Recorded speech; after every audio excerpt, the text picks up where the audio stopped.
Emily hurriedly chopped vegetables for a salad, quickly glancing at the clock above the stove. The hands were inexorably approaching 7 o'clock. On weekdays, Jacob was usually home by this time, playing with the kids until dinner. Their 11-year-old daughter Ashley was doing her homework in the living room, and their youngest son, 6-year-old Max, was playing with toy cars right on the kitchen floor, glancing at his mother from time to time. "Mom, is Dad coming soon?" Max asked, pretending to climb his red car onto the edge of a stool. "He should be here any minute, honey," Emily said with a confidence she didn't feel. She wiped her hands on a towel and ruffled her son's soft dark hair. "You play with the cars while I finish dinner." Max puffed out his cheeks, but obediently continued playing. Emily went back to chopping vegetables, trying to push away a slight anxiety. Jacob always warned her if he was going to be late. Today, however, the phone was silent. Probably just a meeting that ran late, she thought, trying not to panic over trifles. A few minutes later, the front door clicked and familiar footsteps were heard in the hallway. Max jumped up and rushed into the corridor. "Daddy's here," he shouted joyfully. Emily smiled at the clear, happy voice of her son. Putting down her knife, she stirred the stewed vegetables in the pan and took off her apron. The sofa in the living room creaked. Jacob must have picked Max up and sat down on the seat. "So how are my men?" came the husband's tired but affectionate voice from the room. "Dad, look, I set up a train and it goes in circles," Max chirped. Emily dried her hands and walked toward the family.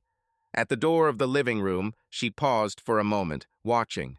Jacob was sitting on the sofa, his tie loosened, smiling at his son. Ashley, too, had briefly looked up from her notebooks and was looking at her father with a hint of reproach. "You promised to come back early and help me with math," she said quietly, crossing her arms over her chest. There was a note of hurt in her voice. Emily knew that her daughter had been waiting for her father for a long time.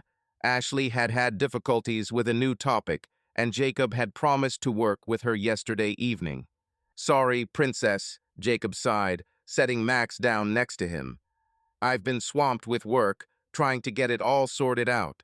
But we'll catch up now, okay?" Ashley nodded reluctantly and, unclasping her hands, pointed to the textbook. Jacob smiled at her conciliatorily. At that moment, his eyes met Emily's. She saw the weariness on his face. The slight wrinkles around his eyes were deeper than usual, his shoulders slumped.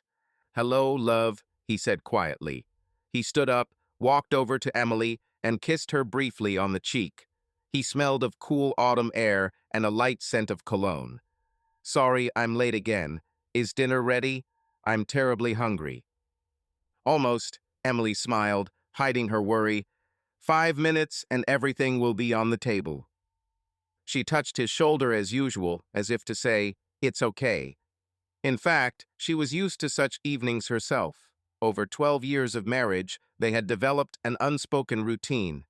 Jacob had indeed been late a lot lately, but he attributed it to the rush at the office. Emily tried not to worry too much. After all, trust had always been the foundation of their relationship. She returned to the kitchen, and her husband remained to fulfill his promise to his daughter. A few minutes later, their quiet dialogue could be heard from the living room. Jacob patiently explained something about fractions. Ashley answered, sometimes slightly irritated. Emily set the table and smiled to herself. Despite everything, her family life seemed prosperous and stable. Of course, routine and everyday trifles made themselves felt. After 12 years of marriage, romance had largely given way to habit.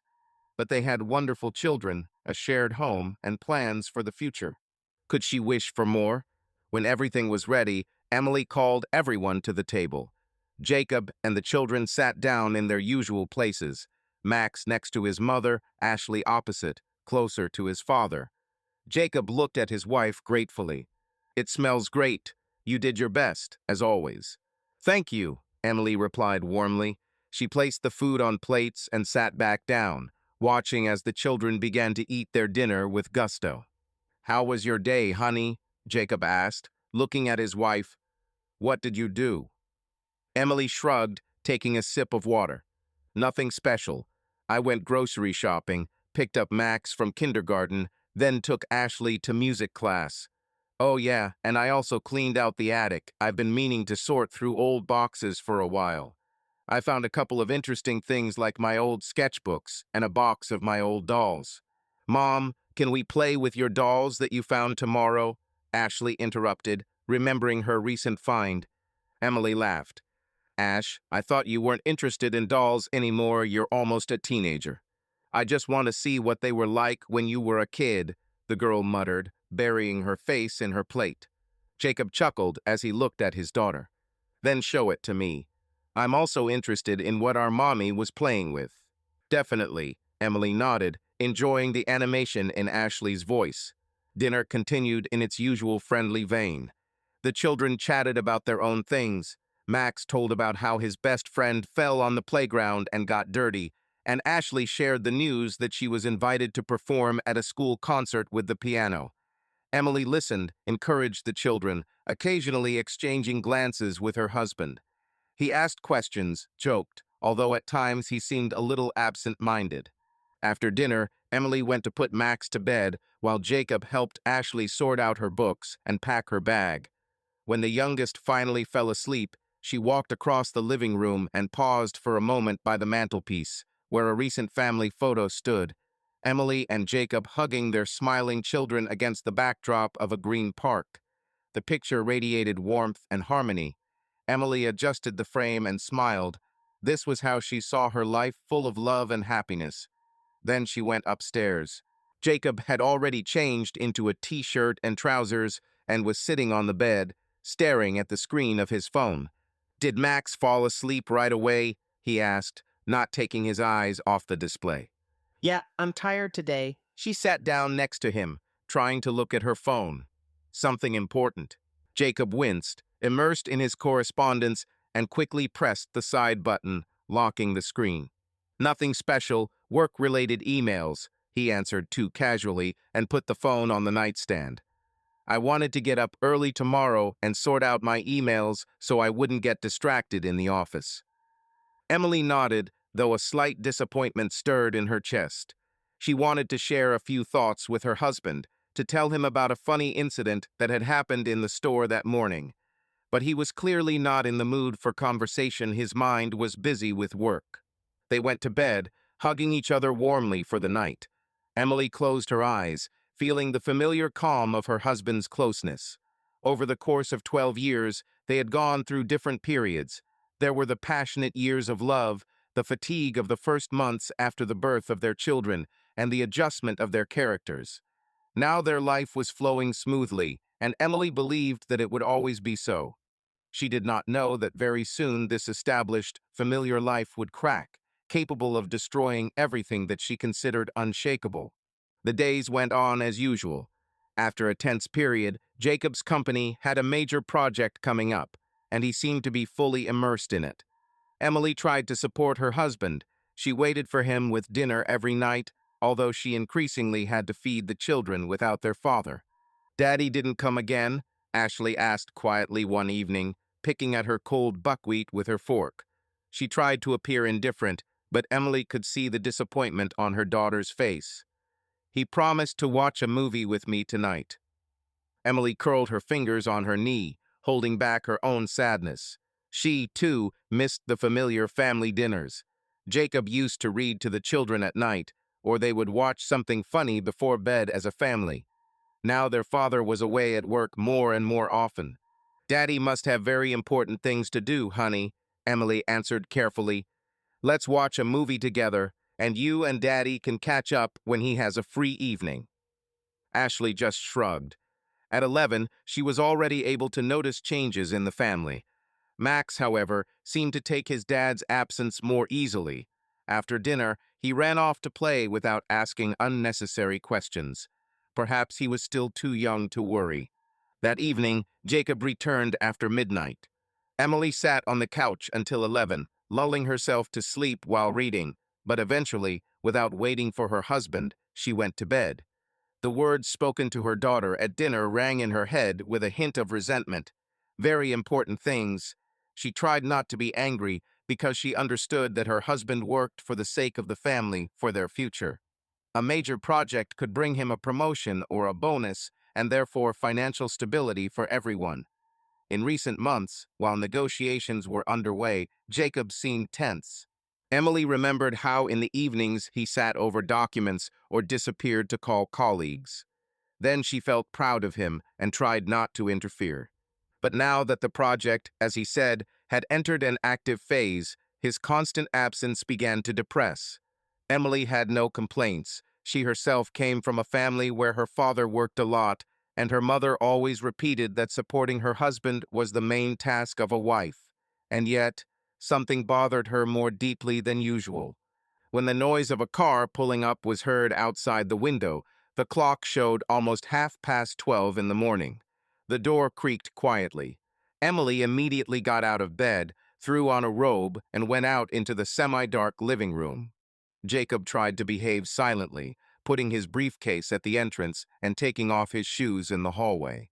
"Are you awake?" he whispered in surprise, noticing his wife. "I was waiting for you," Emily answered just as quietly, although fatigue involuntarily crept into her voice. "Have you had dinner?" Jacob nodded, avoiding her gaze. "Yes, sorry, I didn't want to wake you up. I'll tell you everything tomorrow, okay? You know, it's not easy for me right now." Emily swallowed the lump in her throat. She wanted to ask why he hadn't even called back, hadn't warned her. But seeing the shadows under his eyes, the complaint stuck in her mouth. "Okay," she sighed. "Let's go to bed." She didn't say anything more that night or the next morning. Jacob only explained briefly over breakfast that he had been meeting with investors and his phone had died, so he hadn't called. Emily pretended to be satisfied with that explanation. Anything could happen, after all. However, by the end of the week, the pent-up anxiety had taken its toll.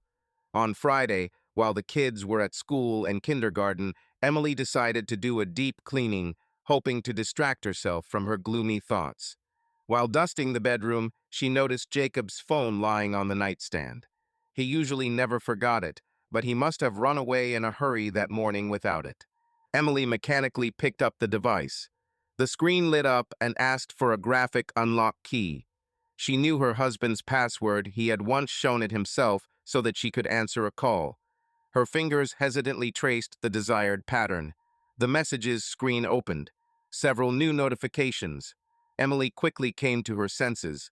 It was impolite to rummage through someone else's phone, even if it was her husband's phone. Feeling guilty, she put the device back. However, a small worm of doubt managed to stir in her soul. Jacob did not hide anything from her. It was always like that. But why then did his unexpected delays cause her such anxiety? Emily spent the entire day struggling to get the silly suspicions out of her head. She baked her children's favorite cookies, went to the store, even dropped in for a cup of tea at a neighbor's house just to keep busy. By evening, the excessive activity had worn her out, but she had made a firm decision, no doubts. Jacob was faithful to her, and everything that was happening was just a temporary difficulty related to work. But as luck would have it, he was late again that very evening. Emily waited with dinner, put the children to bed, and sent them to read before bed. She herself kept checking her phone to make sure she hadn't missed a call from her husband. When the clock hands passed 10, her nerves were stretched to the limit. Finally, Jacob's car pulled up to the house. Emily met her husband at the door. This time, she couldn't pretend to be calm. "Why so late?" escaped my lips even before the greeting. Jacob, undressing, looked at his wife in surprise. "I was late at work, you know." "I don't know anything, Jacob," she said tiredly, frowning. "You're hardly home. I understand it's work, but not that much."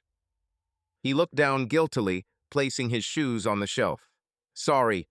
Today we had to sort out some problems with documents, and our new client changed his mind about changing the terms at the last minute. All in all, it was a nightmare." Emily studied with her husband. He spoke fluently, but something kept her from believing him 100%. And it wasn't just the sudden increase in delays. Jacob's eyes avoided hers as he explained himself. Was he lying? The thought made my insides turn cold. No, that wasn't like Jacob at all. "I don't blame you," Emily said quietly, turning away. We're all just bored. The kids ask. Ashley gets upset.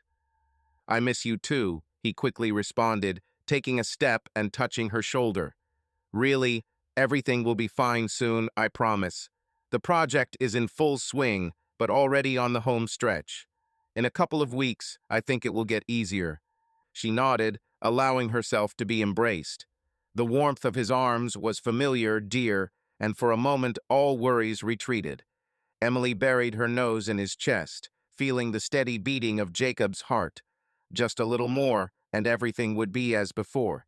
I'll warm up your dinner, she said quietly after a pause. No need, he answered unexpectedly. I'm not very hungry.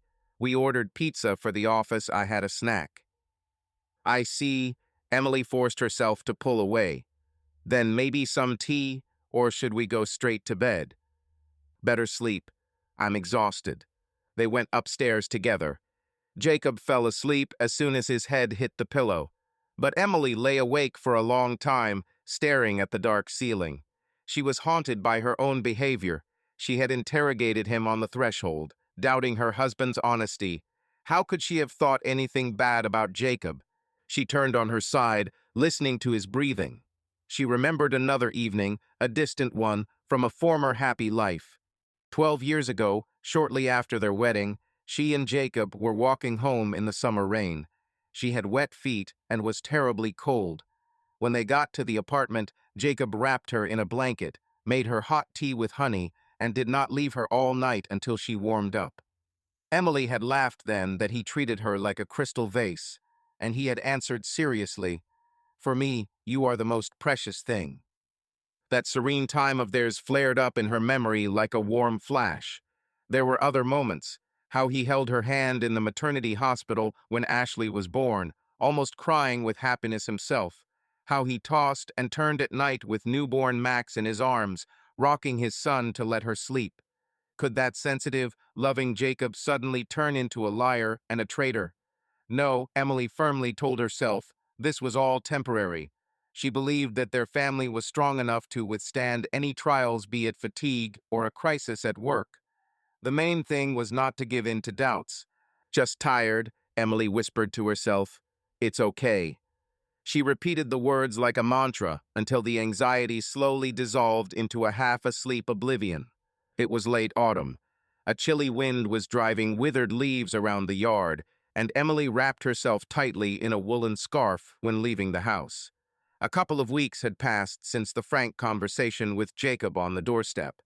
Her husband, as promised, tried to pay a little more attention to the family. A couple of times he even came home for dinner.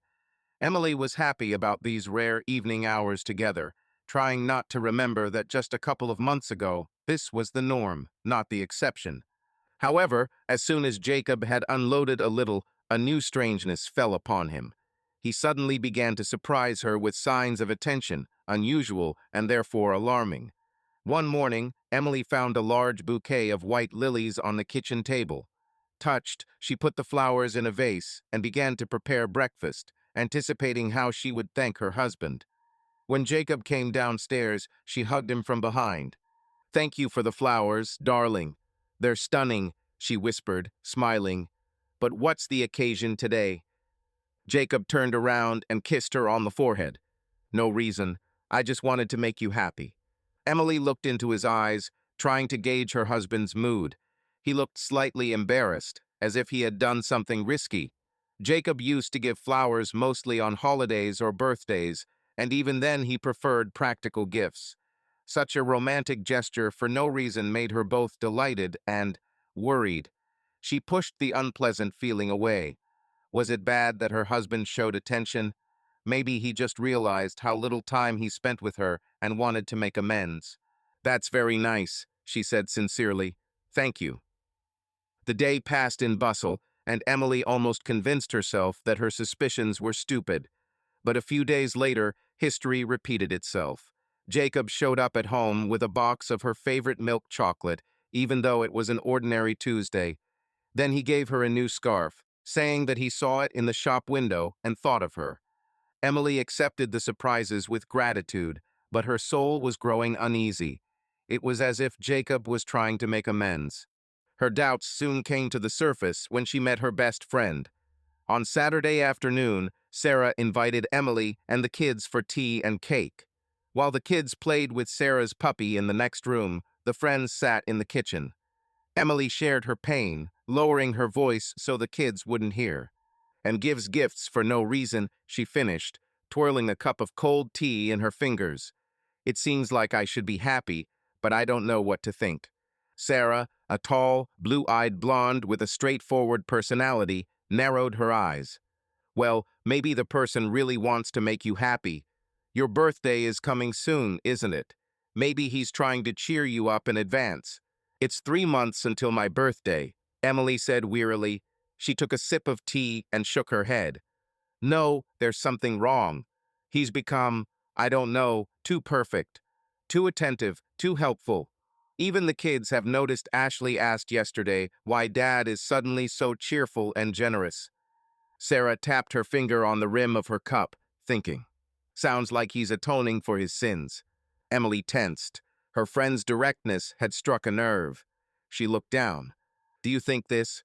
Is this possible? Listen, I don't want to upset you, Sarah sighed. But usually men either become distant or, on the contrary, become very caring if there's a love affair on the side. I'm telling it like it is, you know that. Emily knew. Sarah had been cheated on by her husband and had gone through a difficult divorce a few years earlier. Emily had supported her as best she could. Now, her friend studied Emily's face over her teacup, sympathetic and serious. Everything was fine with you before his delays? Sarah asked more gently. Quite, Emily shrugged. Well, like everyone else. Sometimes we argued, but not much. He never gave me any reason to be jealous. Sarah nodded and rubbed her forehead. Maybe it doesn't give it now either. Maybe you're just winding yourself up for nothing. She tried to soften the subject, but the words had already been spoken. The seed of doubt that had been growing in Emily's soul now blossomed into a wild flower of anxiety. Then why do I feel like something bad is happening? Emily whispered, unable to hide the tremor in her voice. It's like he's pulling away. One moment he's cold, the next he's showering me with gifts. It's not normal. Sarah reached out and covered Emily's hand with hers over the table. Look, you have to either trust him or check if it's bothering you. Living in uncertainty is the worst thing. Emily bit her lip. Trust was the foundation of their marriage, she told herself over and over. But now the foundation was shaky. How can I check? She asked quietly, barely believing she was starting this conversation. Rifle through his phone, rummage through his pockets. That's disgusting. And if there's nothing, I'll come off as a paranoid person who suspects her faithful husband. And if there is, Sarah objected, then it's better to know the truth than to deceive yourself. Emily fidgeted nervously with the edge of the tablecloth. The truth. She was afraid of the truth because she sensed its bitterness. But Sarah was right, the uncertainty was eating away at her from within. I can't just ask him straight out, she admitted. If there really is nothing, he'll be offended. And if there is, he still won't admit it, right? Sarah smiled sadly. Rarely does a man confess until you rub his nose in it. At least my ex fed me lies until the very end. Emily covered her face with her hands as if hiding from her own fear. She mentally went over the options. She could, of course, hire a detective, but that would be stupid and expensive. Try to find out carefully herself. And suddenly she remembered how a couple of years ago she read a story on the internet about a woman who installed a special program on her husband's phone and learned all his secrets. At that time, it seemed wild to Emily, unacceptable in a normal relationship. And now she was ready to do anything, just to stop being tormented by the unknown. Emily lowered her hands and said quietly, there are programs that track calls, messages. I could try. Sarah raised her eyebrows in surprise, then nodded. I've heard of such people. Will you dare? If I can get access to his phone, Emily nodded to herself. The determination inside her was growing, fueled by pain and fear. It must be awful, spying on my husband, but I can't keep wondering. I don't blame you, Sarah said seriously. Just be prepared for any outcome. Emily knew that this was what scared her, but it was too late to back out.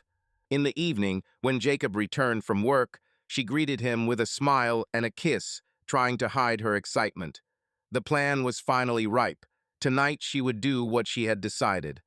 Before going to bed, Jacob lingered in the bathroom, and then, returning to the bedroom, he fell asleep immediately, tired from the long day. Emily lay next to him, her heart beating unevenly. After waiting for her husband's breathing to become deep and measured, she carefully slipped out from under the covers. His smartphone was lying on the nightstand.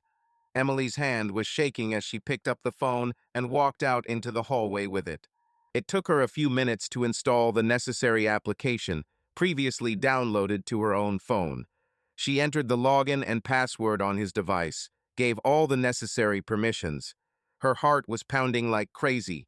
It seemed that another second and Jacob would wake up, catch her red-handed. But sleep was on her side that night. Everything went smoothly. When she finished, Emily put the phone back and went back to bed.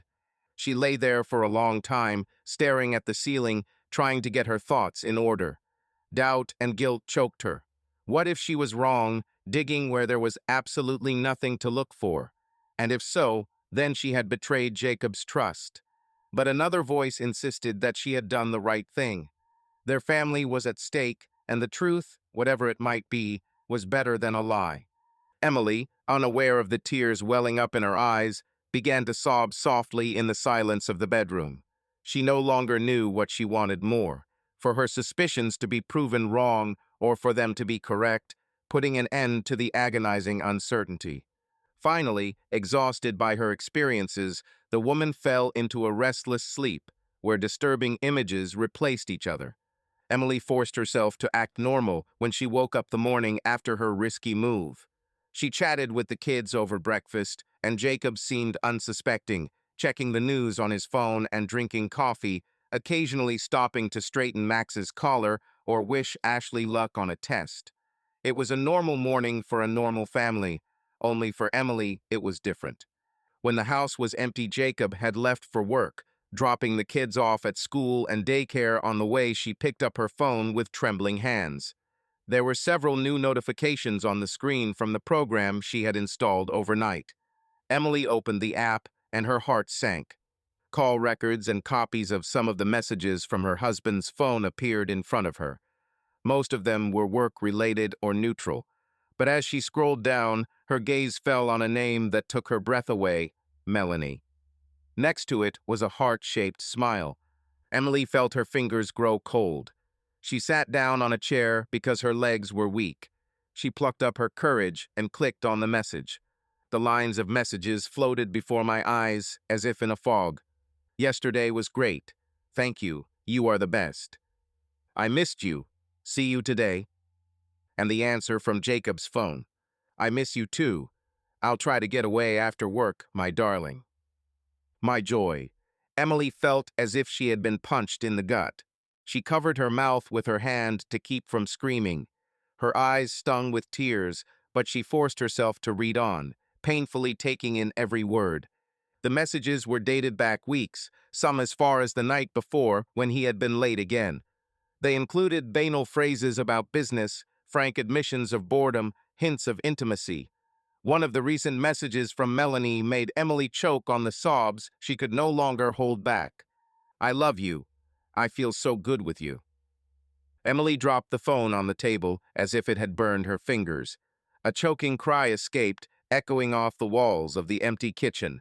Jacob, the caring husband and father of her children, was speaking words of love to another woman. It was unbelievable. She wanted to smash something and hide in a corner, to hide from this cruel truth. She didn't know how long she sat there, covering her face with her hands, rocking back and forth as tears ran through her fingers.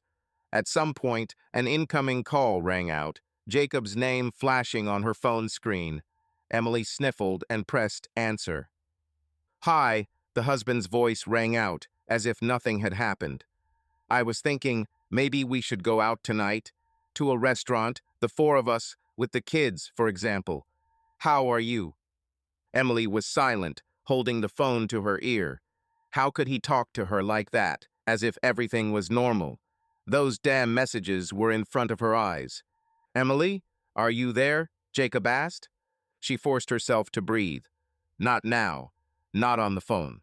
"Yes. Sorry, I was lost in thought," she managed to say more or less evenly.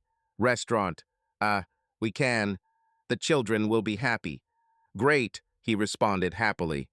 "Then I'll reserve a table for 7. I'll pick you up after work." Emily muttered something affirmative and hung up. The pain was tearing through her chest, but she had made a decision, not to make a scene in public, to wait until evening and talk to him in private. The rest of the day was a torment. Emily went about her chores mechanically, trying not to think, or else the tears would blur her vision again. She needed to maintain the appearance of normalcy for the sake of the children just a little longer. After lunch, she washed her tear-stained face with cold water, trying to hide her swollen eyelids. She had to pick up Max from kindergarten and meet Ashley, who was returning on the school bus. Catching her reflection in the mirror, Emily was frightened by her appearance. Pale skin, puffy eyes, pursed lips.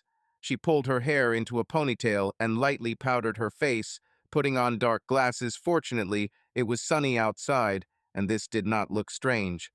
When the kids were all packed and Jacob had pulled up to the house, Emily greeted them at the door almost as usual, almost because it was hard to smile. She saw Ashley narrow her eyes at her mother. The attentive daughter sensed something was wrong, but said nothing. At the restaurant, Emily forced herself to eat and talk. Jacob was animated, telling a funny story from the office, how a new guy mixed up the clients' names in a presentation. He joked, teased the children, and Emily nodded and forced a smile. Inside, she was freezing. Her hands were shaking under the table. It seemed like everyone around her could see her shame here was a wife who had been invited to a restaurant by her husband to celebrate his adventures with his mistress. But no one knew what was going on in her soul. No one except her. After dinner, they returned home. The children were tired and immediately went upstairs. Ashley helped her younger brother wash up and change into his pajamas. Emily was even surprised. Usually her daughter did not put Max to bed with such diligence, but today she seemed to sense that her mother needed to be alone with her father. When silence fell upstairs, Emily found Jacob in the kitchen, pouring himself a glass of water. In the dim light of the lamp, his face looked calm, content after a pleasant evening. For a moment, Emily felt a surge of hatred. How could he be so calm? How dare he act as if nothing had happened? She took a deep breath, clenching her fingers. It was time. "Jacob," Emily said quietly. The husband turned around, surprised by the seriousness of her tone. "Yes." Emily walked into the kitchen, her hands shaking but her voice trying to keep even. "We need to talk." Jacob put the glass on the table. "Of course. Did something happen?" There was a flicker of worry in his eyes for the first time all evening. Emily realized that he had sensed something in her behavior. He wasn't so carefree after all. "It happened," she answered quietly, "and you know perfectly well what it was." He blinked in confusion. "I don't understand." "You don't understand?" Emily smiled bitterly. Incredibly, even now, he was pretending that everything was normal. "Then let me explain." She pulled her phone out of her pants pocket, unlocked the screen, and found the app she needed. She suppressed the nasty feeling of humiliation and handed him the screen. Jacob frowned as he took her phone. His face changed immediately, as if the blood had drained from his cheeks. He silently read the correspondence, the one with Melanie. Emily watched him, the way his fingers trembled slightly as he held the phone, the way his lips pressed together. After a minute, he tore his gaze away from the screen and looked at her with eyes full of horror. "Emily, don't you dare deny it." Her voice broke, although she still spoke quietly. Her throat was dry, she wanted to scream, but she held back, remembering the sleeping children. "I read everything, Jacob. All your messages." He opened his mouth, but found no words. He handed the phone back to her with a trembling hand. It's not what you think," he finally croaked out hoarsely. Emily flushed with indignation. Not what I think. How dare you? She hissed. You tell another that you love her. You meet her behind my back. You swear to her that you love her and lie to me every day. What else can I think? Jacob's face sank. He took a quick step toward her, but Emily stepped back. Don't come any closer, she said harshly, and he froze, dropping his hands. I'm sorry. Please let me explain, he began in a pleading tone. Explain? Emily shook her head, feeling another lump of tears rising in her throat. Okay, try. Explain to me why you destroyed our family. Her voice trembled at these words. Jacob ran his hand over his face, as if trying to wipe the shame from it. It, it was a mistake, he said dully. I didn't mean to hurt you. I didn't mean any of this. I just got confused. Emily laughed bitterly through the tears that were now flowing freely. Confused. That's a great word. You're a married man, a father of two. What's there to be confused about? Why did you go to her? What's so bad about me? No, Jacob said sharply. It's not you. You're wonderful. You're the best wife and mother I could ever ask for. Yeah, That's why you traded me for a young colleague, she said, wiping her wet cheeks with the back of her hand. What is she, 20 years old, huh? You're probably flattered that a young girl paid attention to you, wanted to feel like a hero lover. The words rang with bitterness and resentment that had accumulated over the past weeks. Jacob closed his eyes. Emily, please. I don't really understand how it happened. It was at a time when everything was piling up at work. I felt trapped and lonely. And she, Melanie, showed concern, admired me. I lost it. But I swear, I never intended to destroy the family. Emily seethed at these words. Never intended, you say, and what do you think you did? You've already destroyed her. How are we supposed to live after this? He stepped closer, not daring to touch her, but trying to look into her eyes. I understand that I betrayed you, but I love you, I really do. What happened to her? It means nothing compared to our life. I already wanted to end it all, honestly. It's funny to hear, she snapped, taking a step back. It doesn't mean anything. You're telling her words of love. You've deceived us both. I'm confused, Jacob repeated miserably. It's been going on for months. I tried to break it off, but she... He stopped short, seeing Emily's face distort with pain. Months, she echoed. How many months? Jacob looked away. 4, he admitted after a pause, looking down. Emily closed her eyes, trying to cope with another wave of pain. 4 months of lies. 4 months of him coming to her after dates with another woman, lying next to her, kissing her. The thought made her feel sick. Get out, she suddenly whispered. Jacob didn't hear. What? Emily raised her tear-stained eyes to her husband, and despair flashed in them with determination. Get out of the house, right now. Emily, don't do this. We'll fix everything. I'll fix everything. He babbled, but she raised her hand, stopping him. How? How will you fix it? Erase my memory. Give me back the life I had confidence in you. No, Jacob. You destroyed everything, and I don't want to see you. Go to her if she's so wonderful. The last sentence dripped with bitter irony. Jacob turned pale. Please, give me a chance. At least for the sake of the children. It's too late, Emily snapped, feeling like she couldn't take this torture any longer. And don't you dare use the kids as an excuse. Were you thinking about them when you went to her? When you lied to all of us? No, you weren't. So pack your things and go. I don't care where to her, to the hotel, to hell, just get out of here. Jacob stood still for a moment, breathing heavily, his face a mixture of grief and horror. Then, seeing that his wife was unyielding, he nodded slowly. Okay, he said hoarsely. I'll leave, but Emily, I'll fight for you. I won't stop trying to fix everything. Go already, she interrupted tiredly, turning away. She didn't care about his vows. The world was falling apart, and the only thing she wanted was for him to disappear, to let her come to her senses for at least a minute. She heard Jacob leave the kitchen and go upstairs. A moment later, he came down with something heavy, probably a duffel bag. Emily stood still, her hands gripping the edge of the kitchen table. Only when the front door opened and closed, letting him out into the night, did she allow herself to exhale. Silence fell over the house. Somewhere behind the wall, a clock ticked.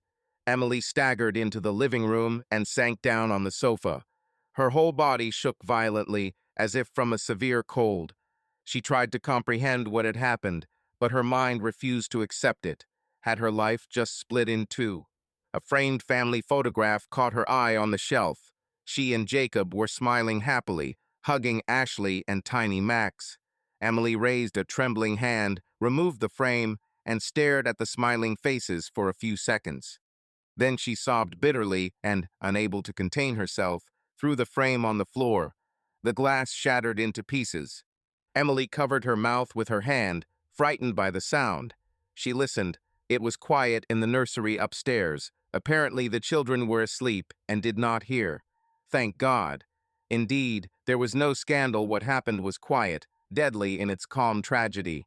And this ringing of broken glass was, perhaps, the only witness to her grief. She covered her face with her hands, curled up on the couch, and gave in to the sobs that were trying to escape. Her quiet, broken sobs dissolved into the emptiness of the empty house. Emily was plagued by nightmares that night. She dreamed that she was running through an empty house, calling for Jacob, and all she heard was a hollow echo. Then the walls of the house would crack and collapse around her, and she would be left alone in the ruins in the cold rain. She also dreamed that her children were crying behind a closed door, and she couldn't open it, no matter how much she pulled on the handle.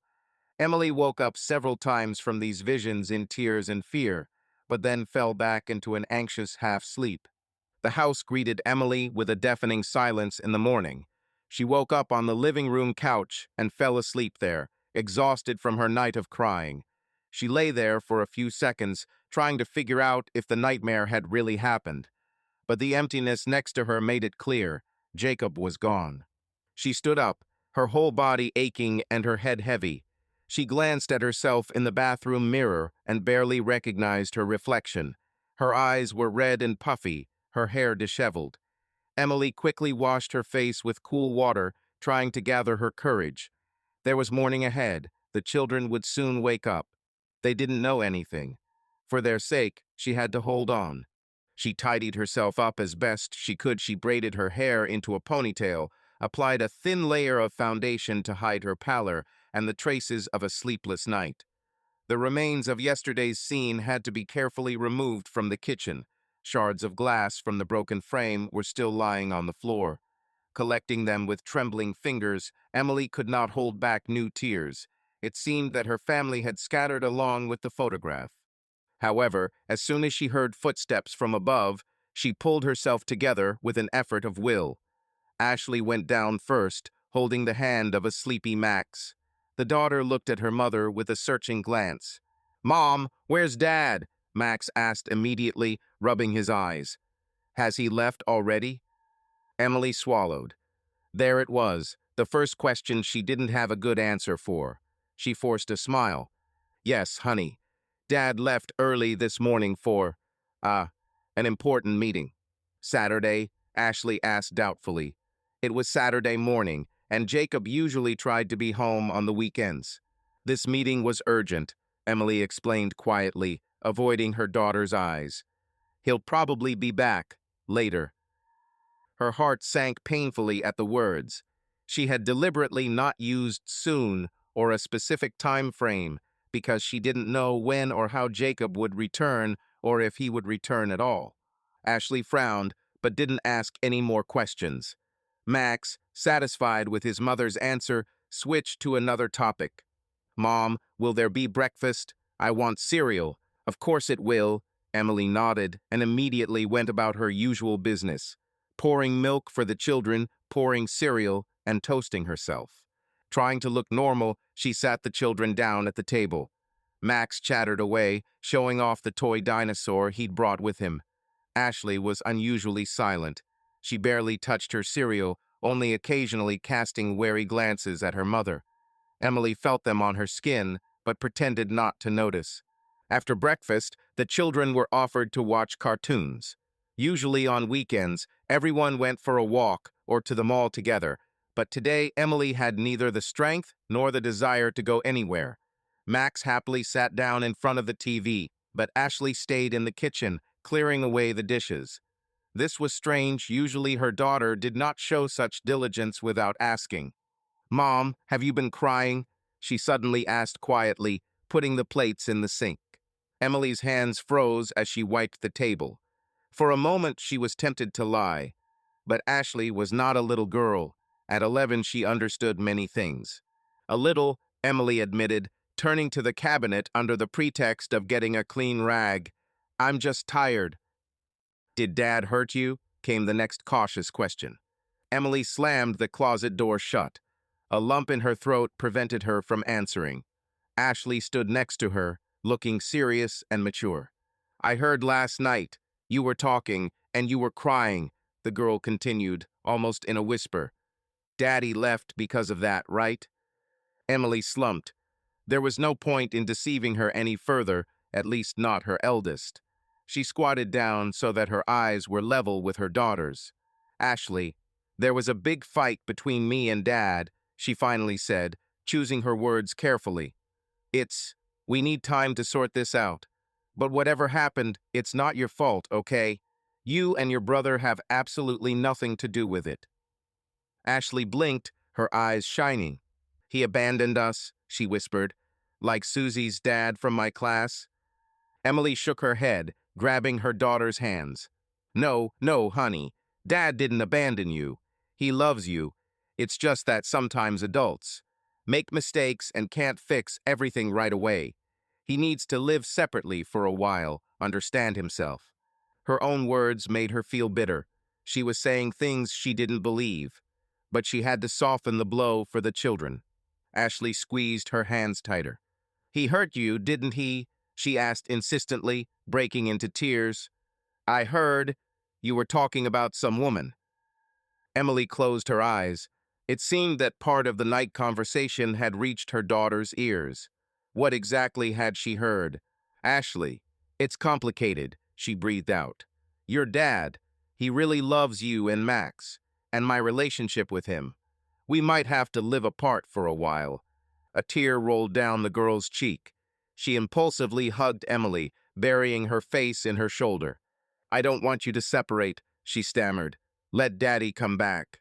Emily stroked her daughter's back, feeling her own tears welling up again. "I don't want to either, honey," she whispered. "But sometimes it happens.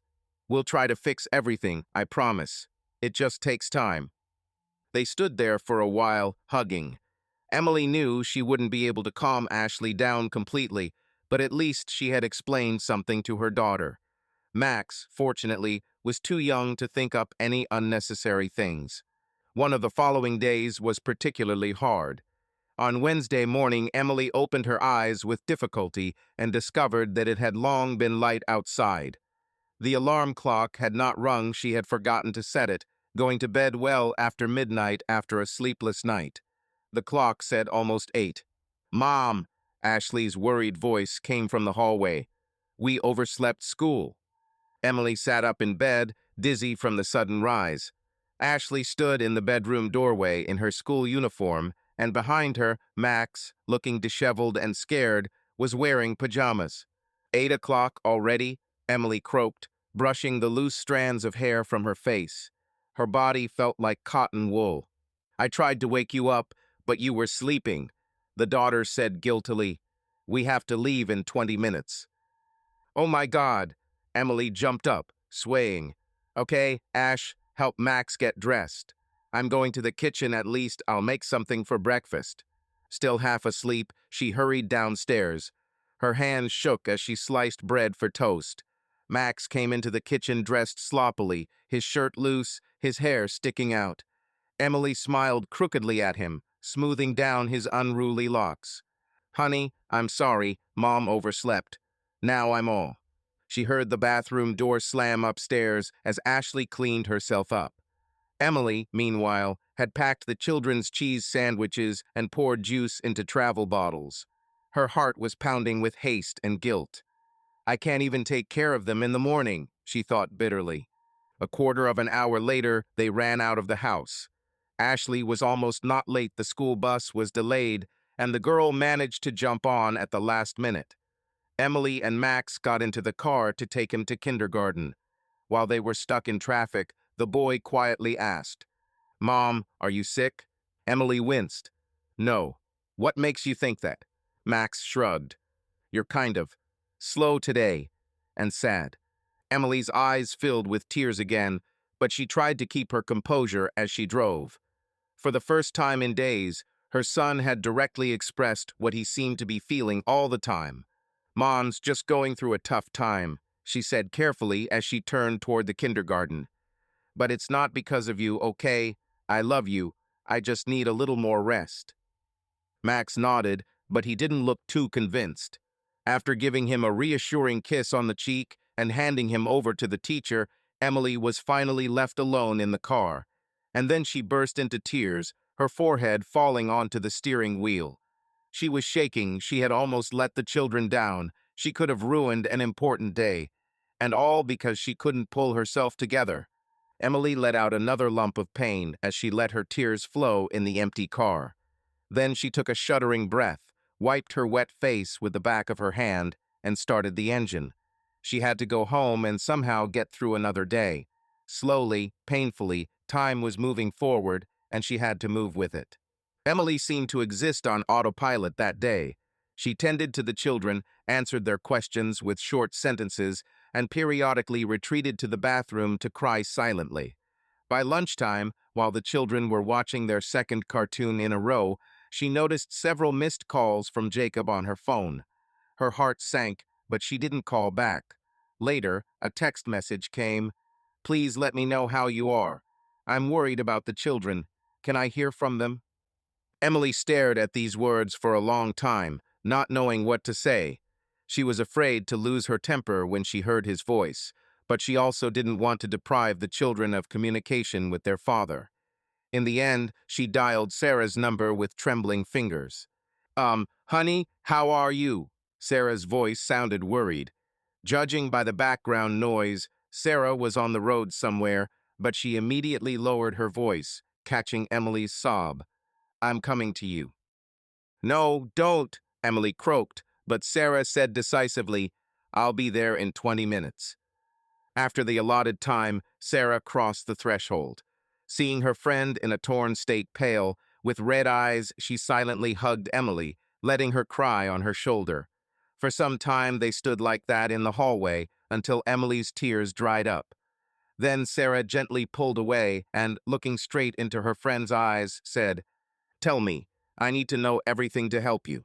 Emily nodded weakly. They went into the kitchen. Emily, stumbling and crying again, finally uttered the terrible truth, clutching a handkerchief in her hands. Jacob had cheated on her, she found out, presented evidence, he left. Sarah listened, growing gloomier with each word, but did not interrupt. When the story was told, her friend exhaled through her teeth, a few strong words addressed to Jacob, and shook her head. "Oh, he's a bastard. Oh my God, Em, I so hoped I was wrong about my suspicions. Hang in there, darling. I'm with you." Emily covered her face with her palms. "It hurts so much, Sarah. I don't know how now." Sarah put her arm around her shoulders. "I know, darling, I know. But you can handle it. Not right away, but you can handle it. And I'll help." Emily nodded, sniffling. Then, remembering the message, she wiped her eyes and showed her phone to her friend. "He wants to talk to the children. How can I? What should I do? I don't want to hear him, Sarah. I can't." Sarah frowned, thinking quickly. "Do children ask about him?" "Yes," Emily whispered. "Max was asking when Dad was coming this morning. Ashley, too." "Then let them talk," my friend decided. "But not in person. Let it be a video or a phone call. That way you won't have to talk to him for long. Pass the phone over and let him say whatever he wants to the kids. It's important for them to know that their dad hasn't abandoned them." Emily was silent for a long time, thinking. The last thing she wanted to hear was Jacob's voice, but Sarah was right. Children weren't to blame and shouldn't suffer from an adult war. "Okay," she finally said quietly, I'll let you call. Sarah nodded with satisfaction. Right? And I'll stay nearby for now, okay? I'll back you up if anything happens. Emily squeezed her friend's hand gratefully. It was so good that Sarah was there on that terrible day.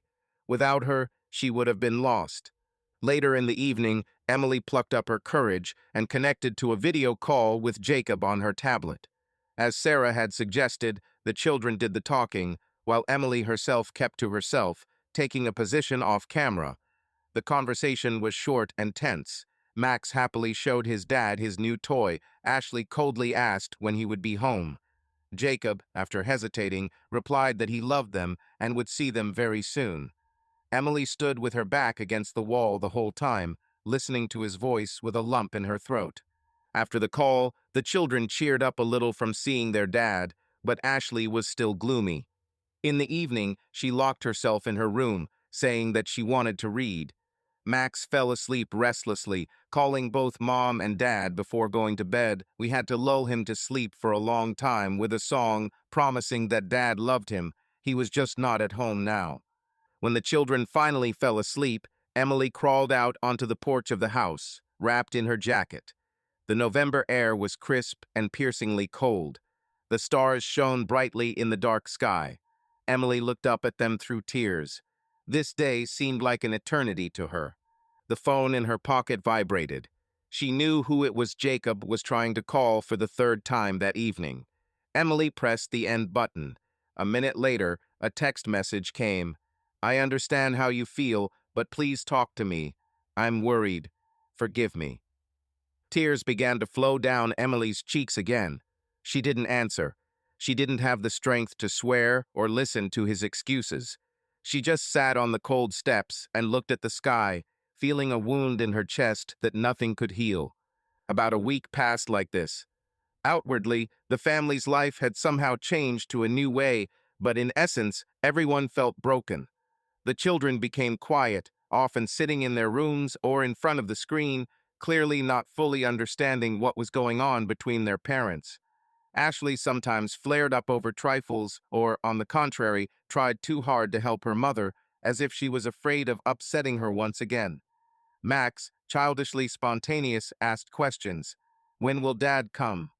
Are you angry with him? Emily found new excuses every time.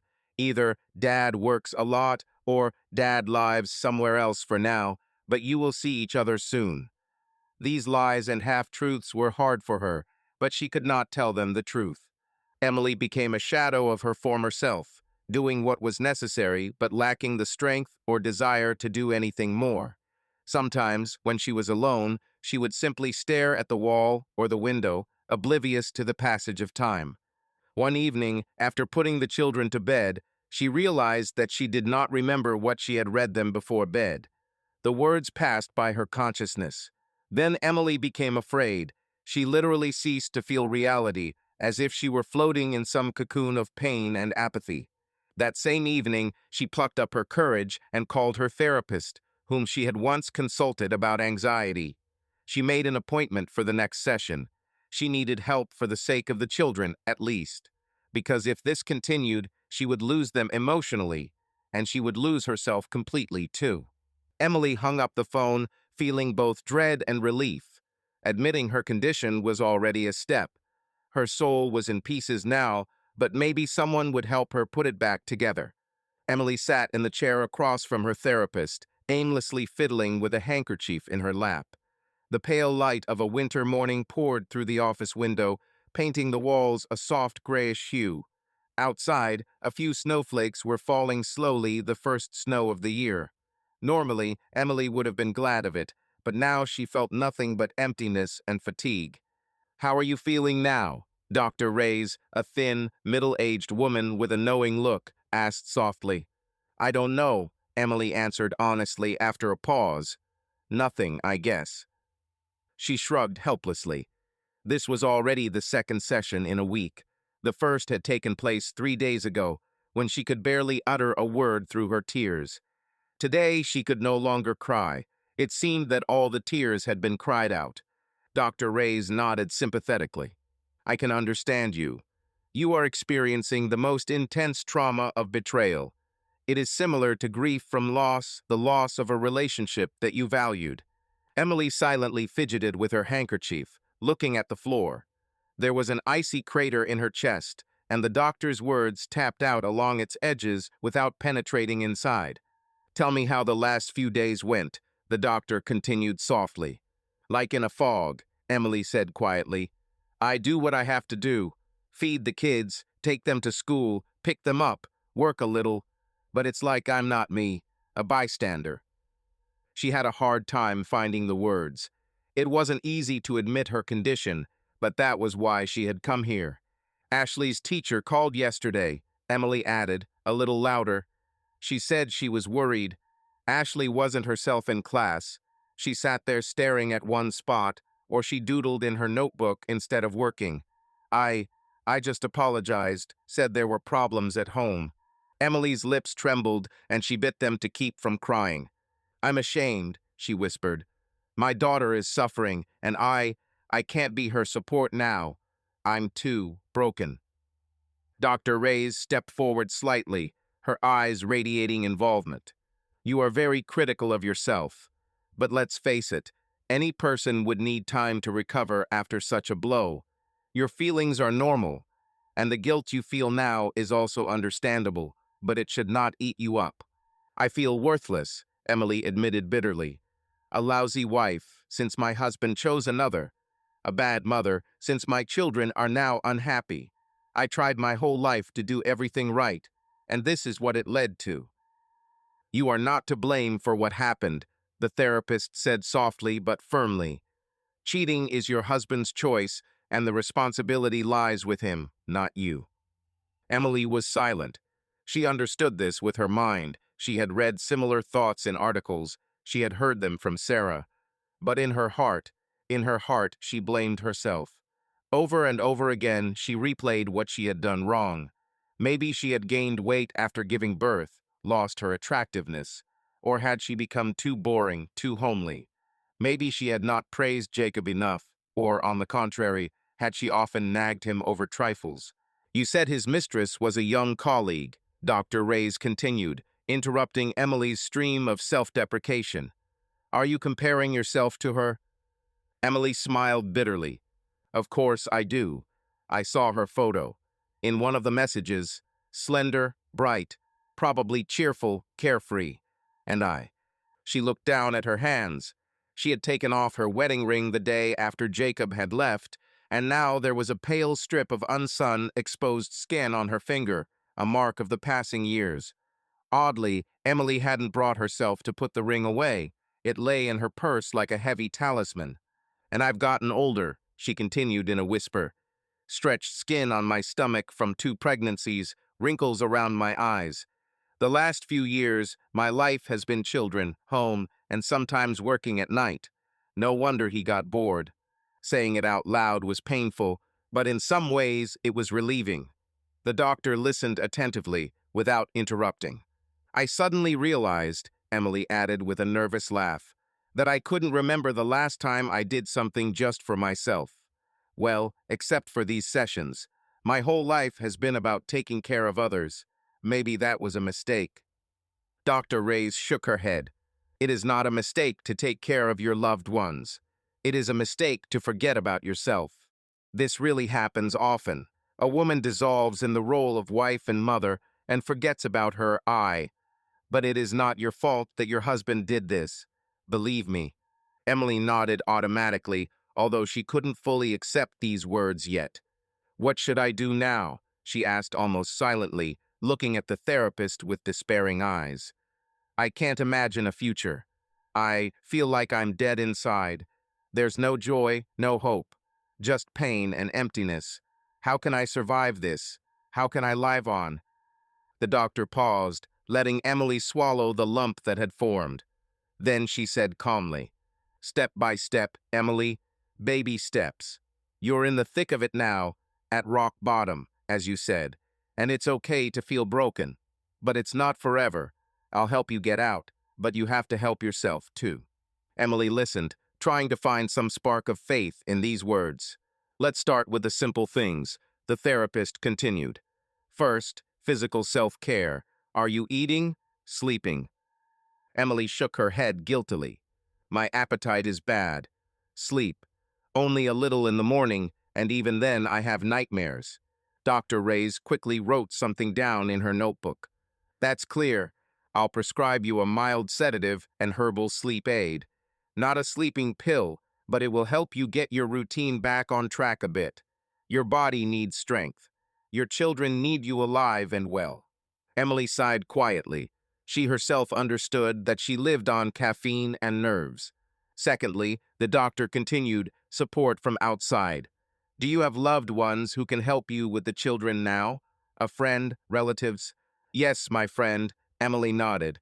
Sarah, she's very supportive. My mom also promised to come over after the new year for a couple of weeks to help, but she's abroad now. Excellent. Don't be shy about accepting help. Now is not the time to play strong and independent if you feel bad. Grab any support. Emily remembered how Sarah had brought a whole container of hot soup yesterday and insisted that Emily eat it in front of her. Her friend had started visiting often, sometimes just taking the kids for a walk, letting Emily lie down and recover. It would have been really hard without Sarah. And one more thing, Dr. Reyes slightly inclined her head, try to gradually find for yourself some activities that brought you pleasure before, even the simplest ones. For example, did you like music, sports, handicrafts? Emily shrugged. I don't even remember. I used to love drawing, but now I have neither time nor inspiration. I understand. It may not bring joy yet, but try to do something mechanically. Draw something, even if it seems meaningless. Or go for a walk alone, breathe. Start coming back to yourself, as if getting to know yourself again. Emily had heard this advice, but it was hard to imagine herself capable of creativity or pleasure walks right now. Nevertheless, she nodded since she had asked for help, she had to try. Soon the session was over. Emily thanked the therapist and left the room, clutching her bag with the prescription and the next note to her chest. The snow outside had gotten heavier. White flakes swirled around her, settling on her coat. Emily threw her head back, letting the cold snowflakes melt on her face. The pain inside her had not subsided. There was a long way to go. But the doctor's words that this condition would not last forever gave a glimmer of hope. On the way home, Emily stopped at the pharmacy for a herbal remedy and, remembering the advice, stopped at the bakery to buy fresh croissants for tea. When was the last time she indulged in baked goods? A long time ago. A small step, but still. Max's ringing laughter greeted her at home. Sarah was playing a board game with the kids, waiting for her friend to return. Emily felt a surge of gratitude. Sarah often helped her out these days. Today, for example, she came to watch the kids so Emily could go to therapy. How did it go? Sarah asked quietly as the girls retreated to the kitchen, leaving Ashley and her brother to set out the chips. Not bad, Emily answered honestly. The doctor says I'm not hopeless. She tried to smile. Sarah hugged her, holding her close for a moment. I'm so glad you went to the doctor, she whispered. It will get better, honey, in time. Emily closed her eyes, soaking up the warmth of their support. She wasn't alone, and for the sake of those who remained with her, her children, her friends, her family, she owed it to herself to survive and get out of the darkness. She might be at rock bottom, but the low point meant the only way was up. That evening, alone after Sarah left, Emily decided to open her laptop and check her email. Among the promotional mailings and work emails, one caught her eye from Jacob, sent a few days ago. She had previously avoided reading his messages, but now, having gathered her courage, she clicked on the letter. Several paragraphs of text appeared on the screen. Emily, I am not sure if I have the right to write to you, but I can no longer remain silent. Forgive me. Please read this letter. I must say, I am guilty of everything. There are no words that can justify my betrayal. You trusted me, and I trampled your trust. I cannot be forgiven, I know. But I want you to know, I curse myself every day for what I did. You and the children are the best thing in my life, and I destroyed it all with my own hands. Believe me, Nothing that was on the side is worth even 100th of your pain. I was weak and stupid. I broke up with that girl. It doesn't matter to me now. I don't love her. I never have. Everything that happened was a huge mistake. If only I could go back to the day it all started. Then, a year and a half ago, at a corporate party, I allowed myself to go too far. A young employee showered me with so much admiration and flirtation that my head was blown away. I suddenly felt young and special again. This is not an excuse, just an attempt to explain. I realized too late that no fleeting affair is worth a family. But it's too late. I'm not asking you for anything right now. I know you need to hate me to get through this. You have every right to hate me. I'm just begging you, don't separate the children from me. I'll do whatever you say. I'll come when you allow me, or not at all, if that's easier. But I don't want to lose them. And also, although I probably shouldn't, Emily, I love you. Always have and always will. Even if we are never together again, know this. You are the love of my life. I have nothing more to hope for, but I want you to be happy even without me. You deserve the best. Sorry for this mess.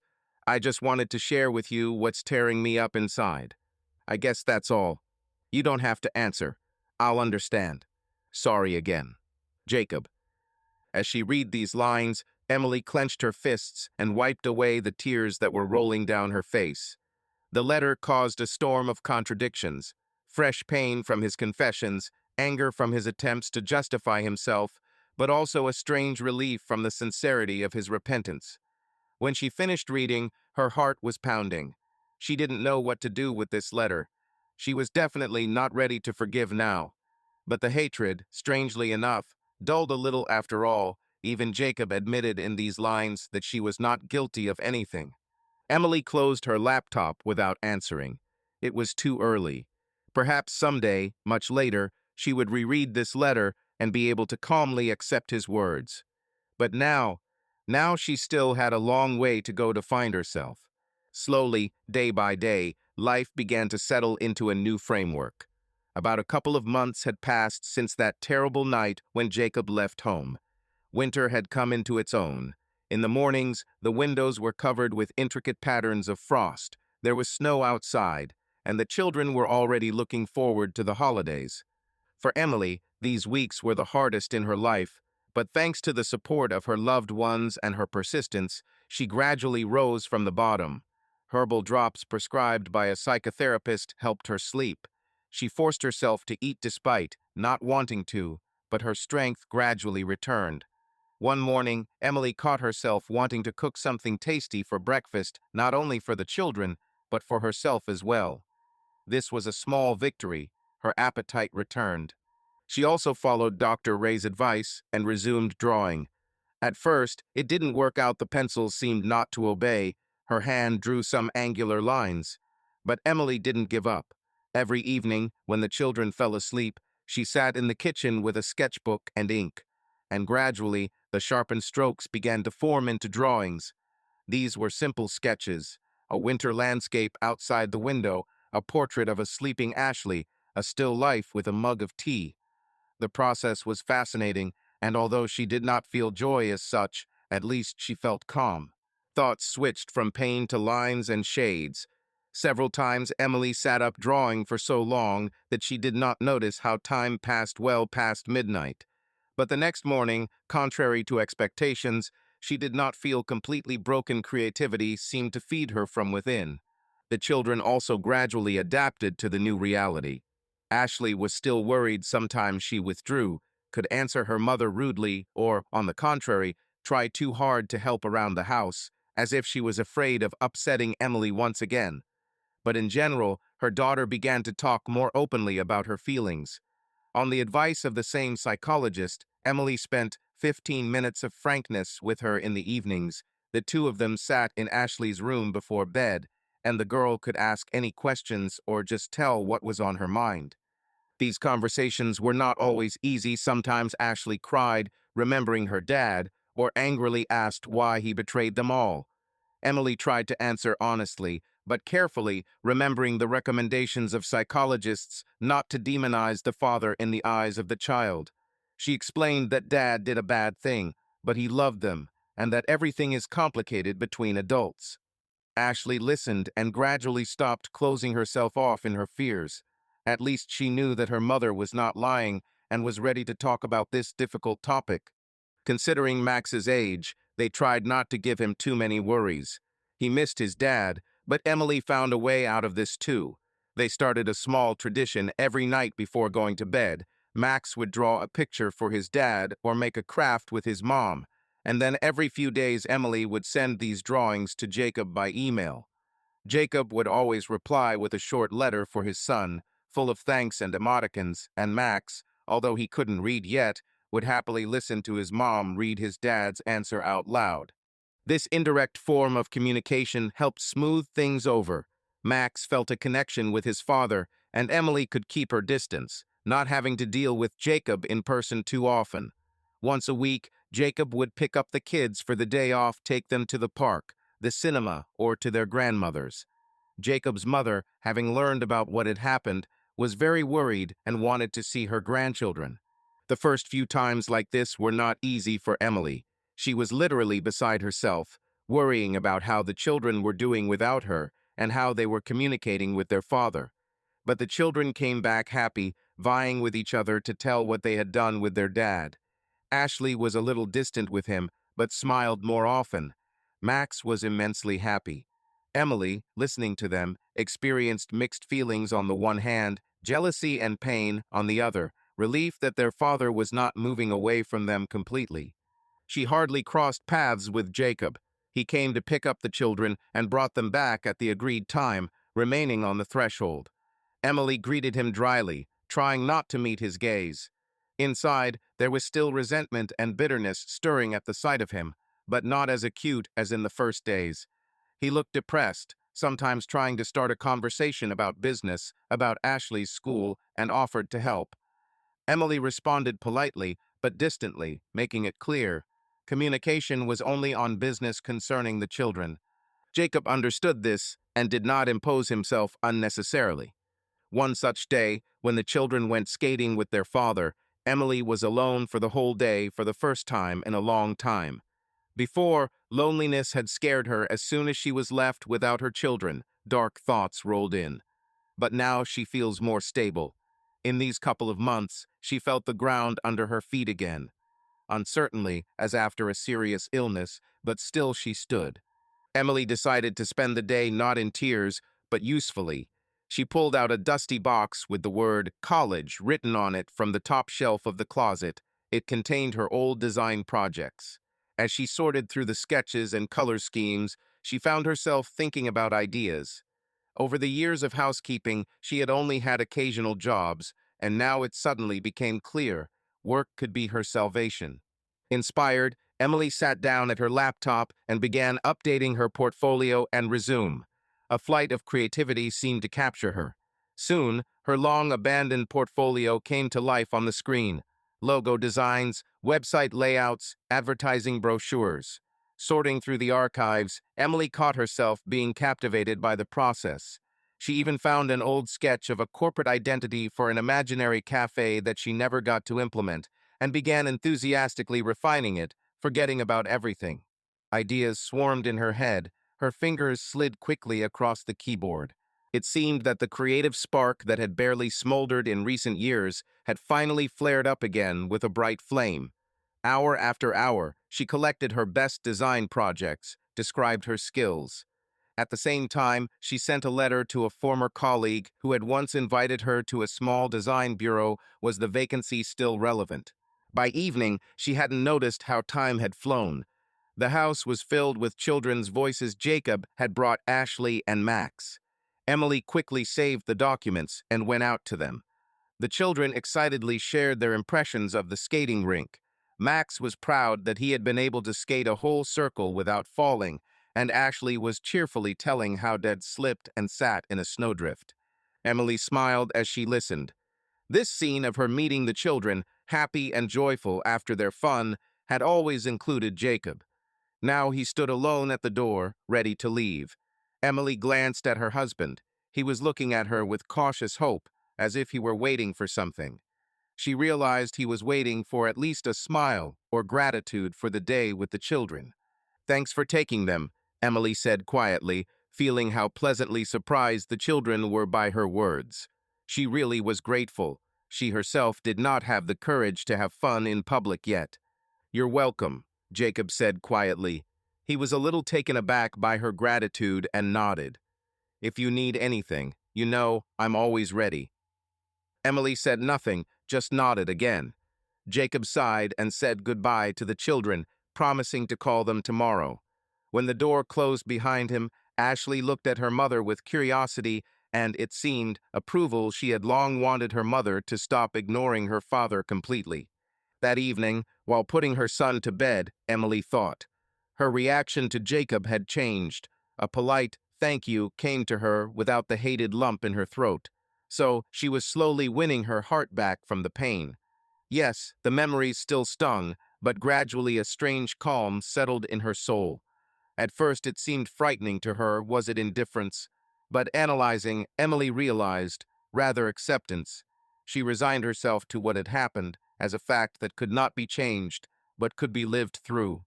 As Emily lay in bed at night, for the first time in a long time, she didn't replay scenes of betrayal or painful conversations in her mind. She thought about the future, about work, about children. She even caught herself wondering, what if one day she could trust a man again? For now, the idea seemed distant and unrealistic, but Dr. Reyes said that when the trauma passed, the heart would open up to the world again. "We'll see," she thought, wrapping herself in a blanket. The main thing was that she could dream about the future again and not be afraid of it. And this was already the first, albeit uncertain, step towards a new life. The spring sun flooded the school auditorium with light. The air was thick with the usual pre-concert excitement, the rustling of programs, the hushed voices of parents with cameras and phones at the ready. Emily sat in the second row, clutching a bouquet of wildflowers. Next to her, Sarah, who had come to support Ashley, beamed with excitement. Across the aisle, she spotted Jacob, who had taken a seat a little further away so as not to embarrass Emily with his presence, but of course he couldn't miss his daughter's performance. More than 6 months had passed since the day their family broke up. During this time, Emily had changed. She had cut her hair, now a light cascade of chestnut hair framed her slimmer but stronger face. Her eyes sparkled with a lively light again, and her gait became confident. She combined her former tenderness with a new inner confidence. A small job in a design bureau where she was hired part-time after a successful interview brought in a small income and, most importantly, a sense of self-fulfillment. Emily again felt like a professional, an individual, and not just a deceived wife. The children were also getting back to normal. Ashley was doing well in school again, hanging out with her friends. Max was happily playing in kindergarten. They still lived with their mother and saw their father on a schedule, but it no longer seemed like a tragedy. Gradually, life was built around the new order, and the wounds, although not completely healed, no longer bled. The first chord sounded from the stage, and Emily was distracted from her thoughts. The concert had begun. The younger classes sang a cheerful song together, then the string section came on stage. Emily felt her heart pounding for Ashley, who was scheduled to perform a solo piano piece near the end of the program. Finally, the announcer announced, "Ashley Wilson, 6th grade, will perform Beethoven's Moonlight Sonata, first movement." To applause, Emily's daughter appeared on stage and sat down at the piano. Emily held her breath. She remembered how, back in the fall, in the midst of a family storm, Ashley almost quit music. Then the girl screamed that she hated the piano, that she didn't want anything. But then, when the pain subsided a little, she returned to her studies with renewed vigor, apparently. Music became her salvation, just as drawing had been for Emily. The first quiet bars of the melody spread throughout the hall. Moonlight Sonata flowed from under Ashley's fingers softly, soulfully. Emily listened, not taking her eyes off her daughter. She was focused, her head slightly bowed. The light fell on her light brown hair. There was a soul in every sound. Emily felt tears welling up in her eyes, but these tears were bright, full of pride and tenderness. Beside her, Sarah gently squeezed her hand. Emily smiled through her wet gaze. She looked around. Many parents in the audience were also touched. Across the aisle, her gaze involuntarily met Jacob's. He, too, was listening to his daughter with obvious trepidation. Catching Emily's glance, he smiled at her timidly, cautiously. Emily, after a moment of confusion, responded with a light, almost imperceptible smile and again turned her gaze to the stage. As the final chord faded, the room erupted in applause. Ashley bowed, her cheeks flushed with happiness. Emily stood with everyone else, applauding. It was one of those moments that made any adversity worth enduring. She felt proud not only of her daughter, but of herself, too. After all, despite everything, Ashley had managed to achieve this success, which meant that everything was done right. After the concert, a crowd of parents and children filled the foyer. Emily and Sarah stuck together, weaving through the crowd, trying to find Ashley. They finally spotted her at the honor board, holding a bouquet from a teacher and chatting animatedly with her classmates. Mom, Aunt Sarah, Ashley rushed towards them, beaming when she saw them. "You were amazing," Sarah hugged the girl. Emily handed her daughter her bouquet of wild flowers and kissed her on both her flaming cheeks. "I'm so proud of you, darling." "I'm speechless." Ashley smiled shyly. "I got a little confused in the middle." "Nobody even noticed," Emily answered honestly. "You played with such a feeling, it gave everyone goosebumps." Ashley laughed with happiness. At that moment, Jacob approached them. He was holding a luxurious bouquet of white lilies in his hands, the same ones that he had once given Emily for no reason. Now he was handing them to his daughter. "Congratulations, princess," he said quietly. "That was amazing." "Thank you, Dad." Ashley accepted the flowers and suddenly hugged her father.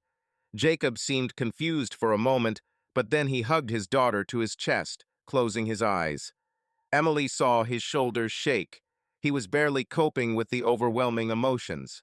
When Ashley retreated, Max joined the group. He had been sitting in the play corner with a tablet for the entire show, as he was still too young for such a long concert. Now the boy was hanging on his father's arm. "Dad, did you see how Ashley played? It was very beautiful, wasn't it?" "Of course I did, champion," Jacob smiled, patting his son on the head. "Are you proud of your little sister, too?" Max nodded vigorously. Emily watched the scene from a little distance, next to Sarah. She asked quietly, "How are you?" "Okay," Emily answered just as quietly, and she really was okay. There was no pain or burning resentment inside, just a slight sadness that their family had once been united. But this sadness did not kill her, did not torment her. It was simply present in the background. It would probably remain forever, but it would not prevent her from living. "Maybe we should all take a picture together," Ashley suddenly suggested. "Mom, Dad, please, I want a keepsake picture." Emily and Jacob exchanged glances. Before, a group photo of parents and children had been a routine occurrence. Now, this gesture from her daughter was touching.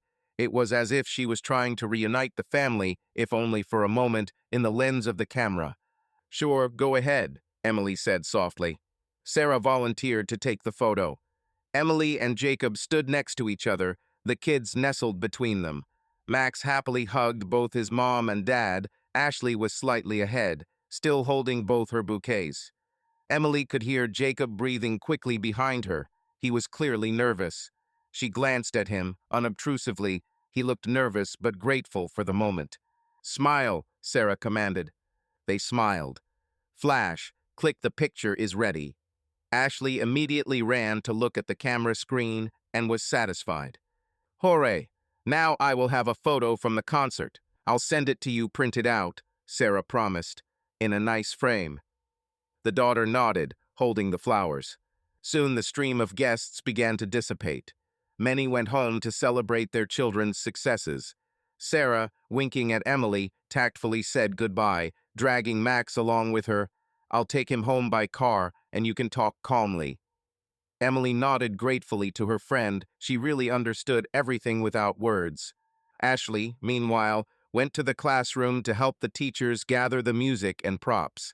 They were left almost alone in the school foyer.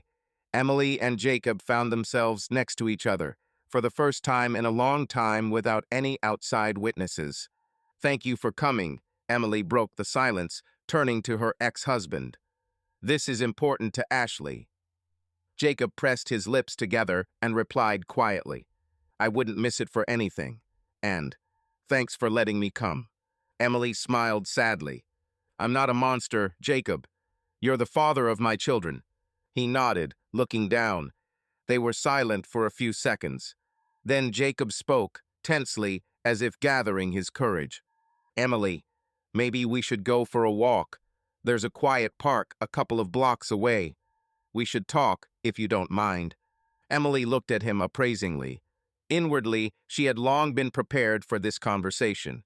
In many ways, it was for this reason that she had been going to therapy all these months and working on herself, so that one day she could say and hear everything calmly.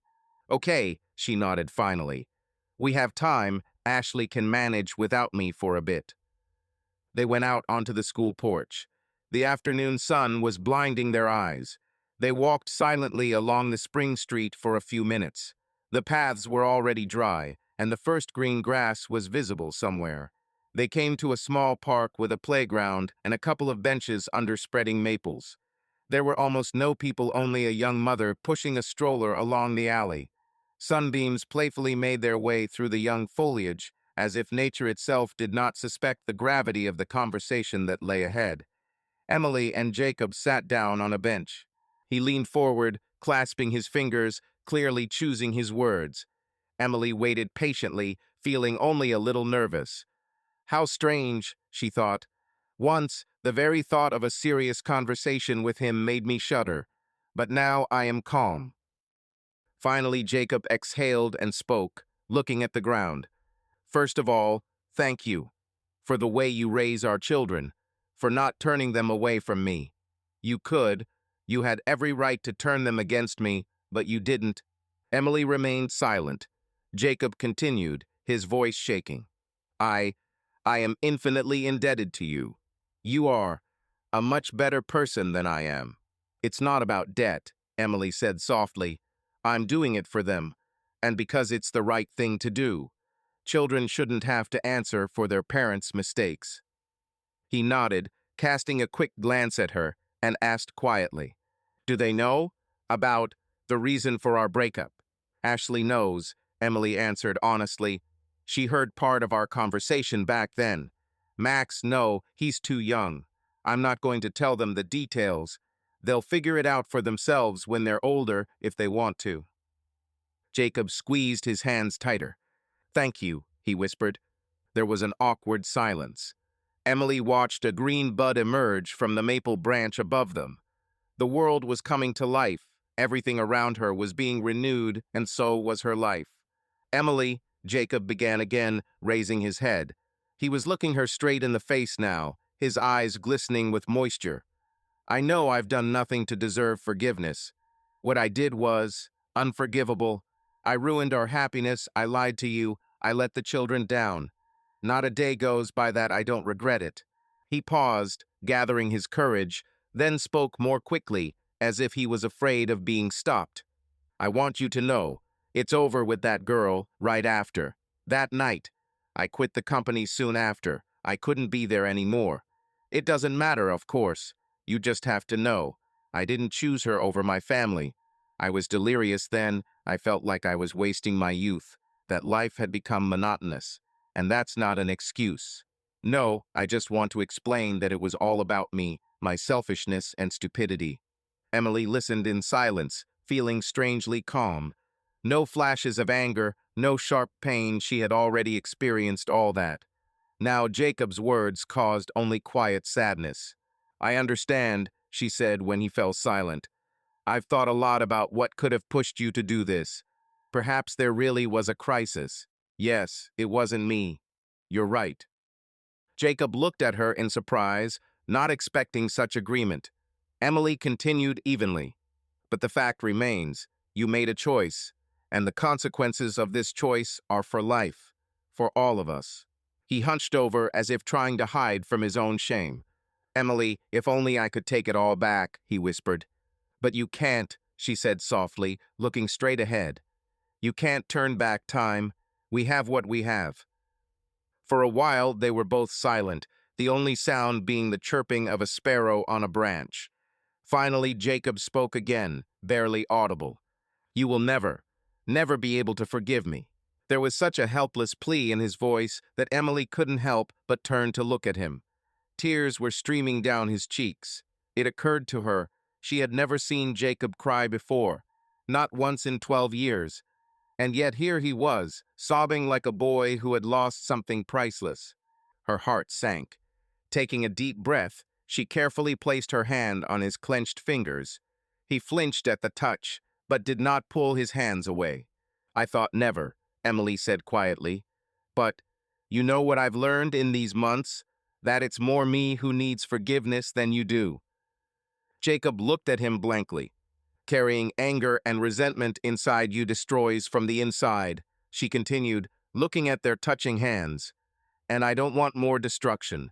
I want to live. For the sake of the children, for myself. And to do that, I need to let go of this pain. That means I need to forgive. She herself was surprised by the words she spoke. 6 months ago, she would not have believed them. But now she felt, this is the only way out of the shadow of the past. You really forgive me? Jacob whispered, looking at her with hope and fear. Emily met his gaze. Deep inside, she searched for the feeling she could call forgiveness.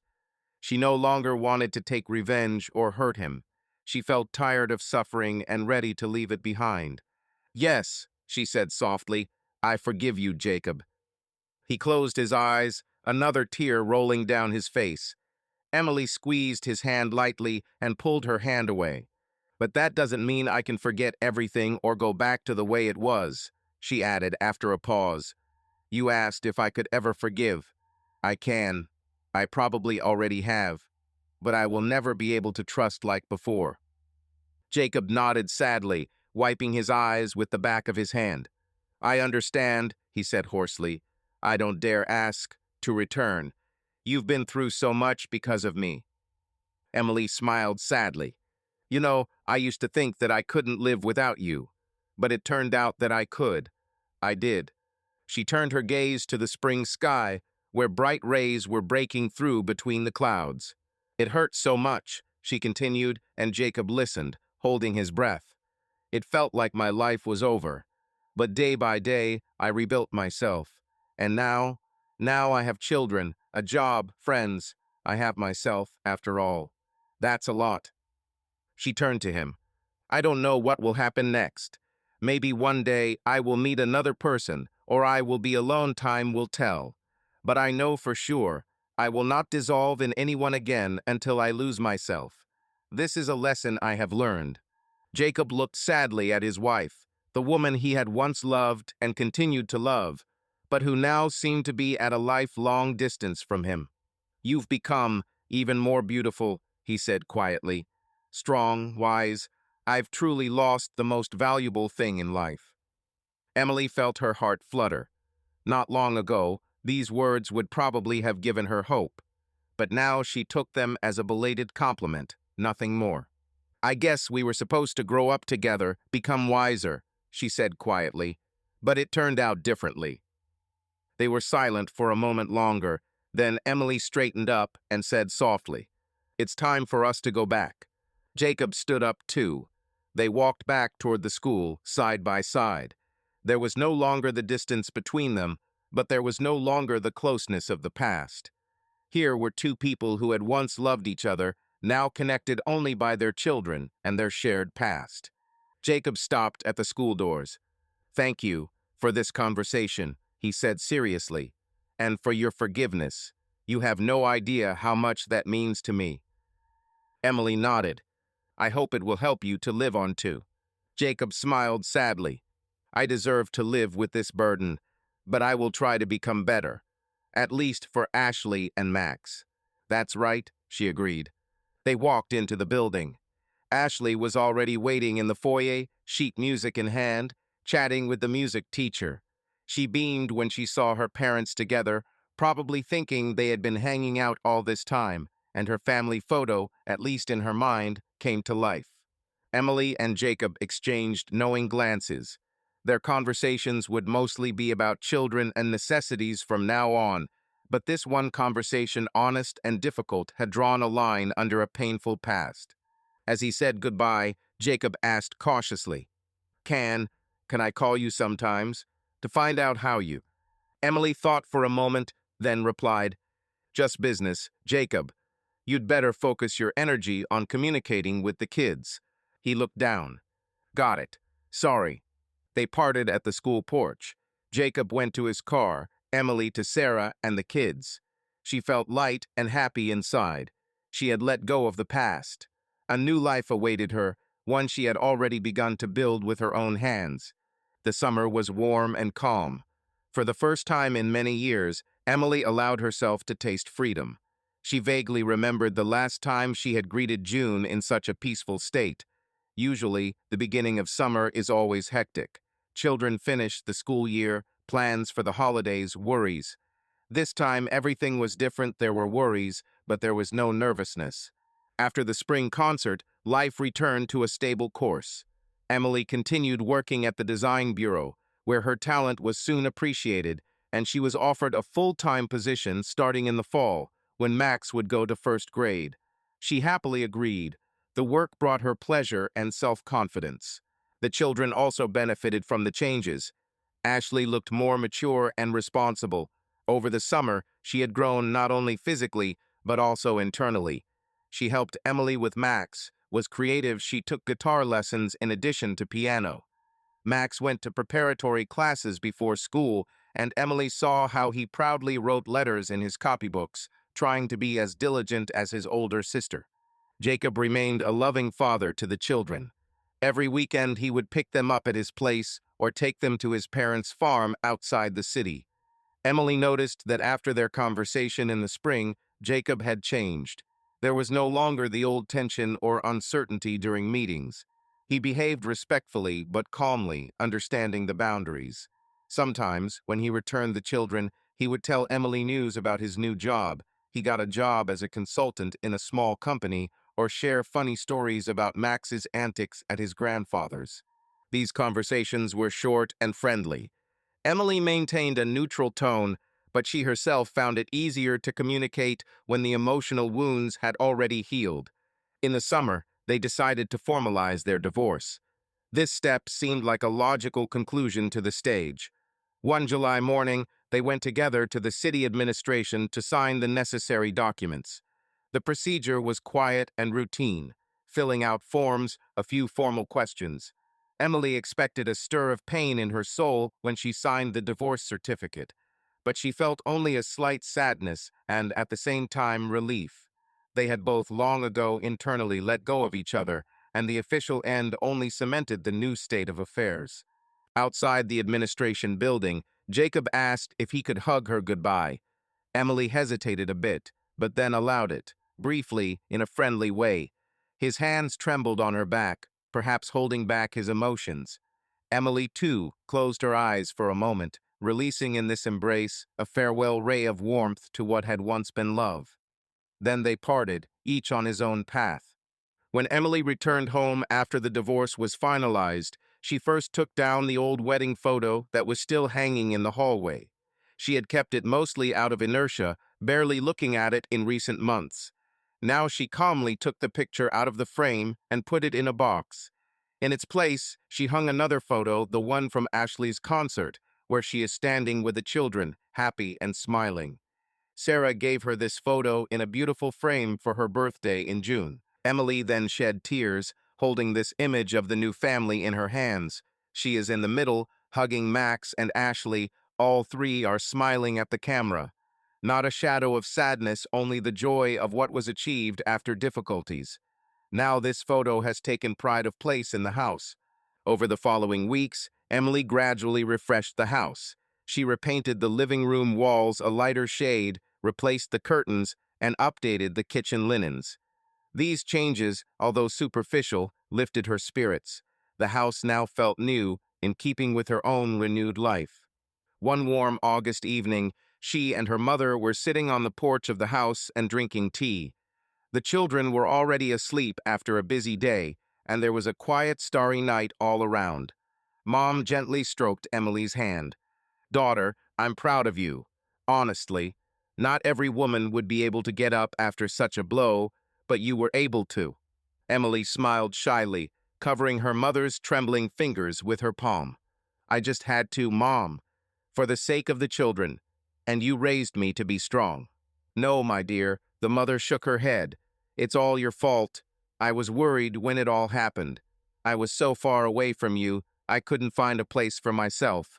And you pulled yourself together, decided to live on. You didn't get embittered, you didn't break down. Emily felt tears of gratitude well up in her eyes. If anyone knew the essence of it, it was her mother. Your father, God rest his soul, would be proud of you too, Mom added softly after a pause. You've inherited his resilience. Emily nodded, remembering her dad. He died a few years ago from an illness, but he managed to instill in her a love of life and the ability to endure difficulties with humor. Thank you, Mom, Emily said quietly, leaning her shoulder against her mother's. I'm glad you came. The mother kissed her on the top of her head. Of course I came. Could I leave my girl alone at such a time? They were silent for a moment, sipping aromatic jasmine tea. Crickets chirped softly ahead. How is that man? Mom asked cautiously.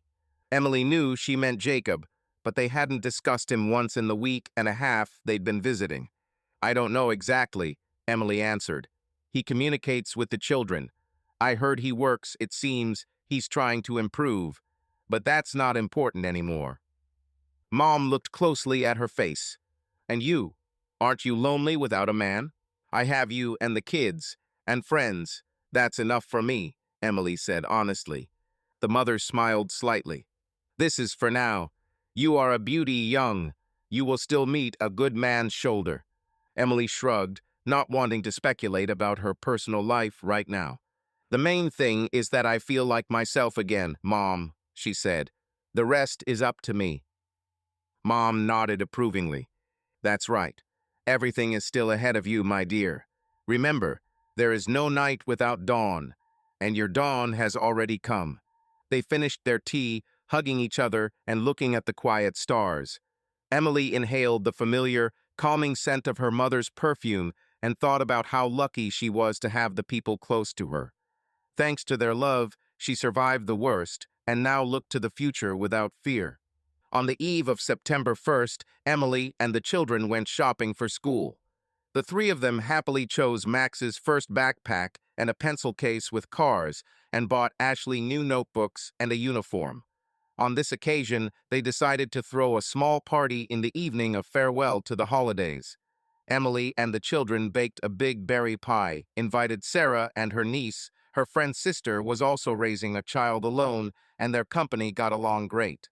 At the table, Emily, laughing, recalled how a year ago she baked a similar pie, but then her heart was scratched by cats after all. Jacob was lingering somewhere unknown. And now she looked at the smiling children and friends and knew. No one would ruin this evening, no one would hurt her.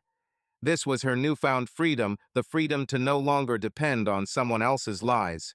Later, while putting the tired but happy kids to bed, Emily lingered for a minute in Ashley's room. The daughter was almost asleep, but she felt her mother's gaze and opened her eyes. "Mom," she whispered, half asleep. "Are you happy?" Emily was taken aback by the question. Ashley waited for an answer, blinking sleepily. Emily sat on the edge of the bed and adjusted her daughter's blanket. "I think so, dear," she answered quietly. "I'm calm. Everything will be fine with us." Ashley smiled weakly and closed her eyes, drifting off to dreamland.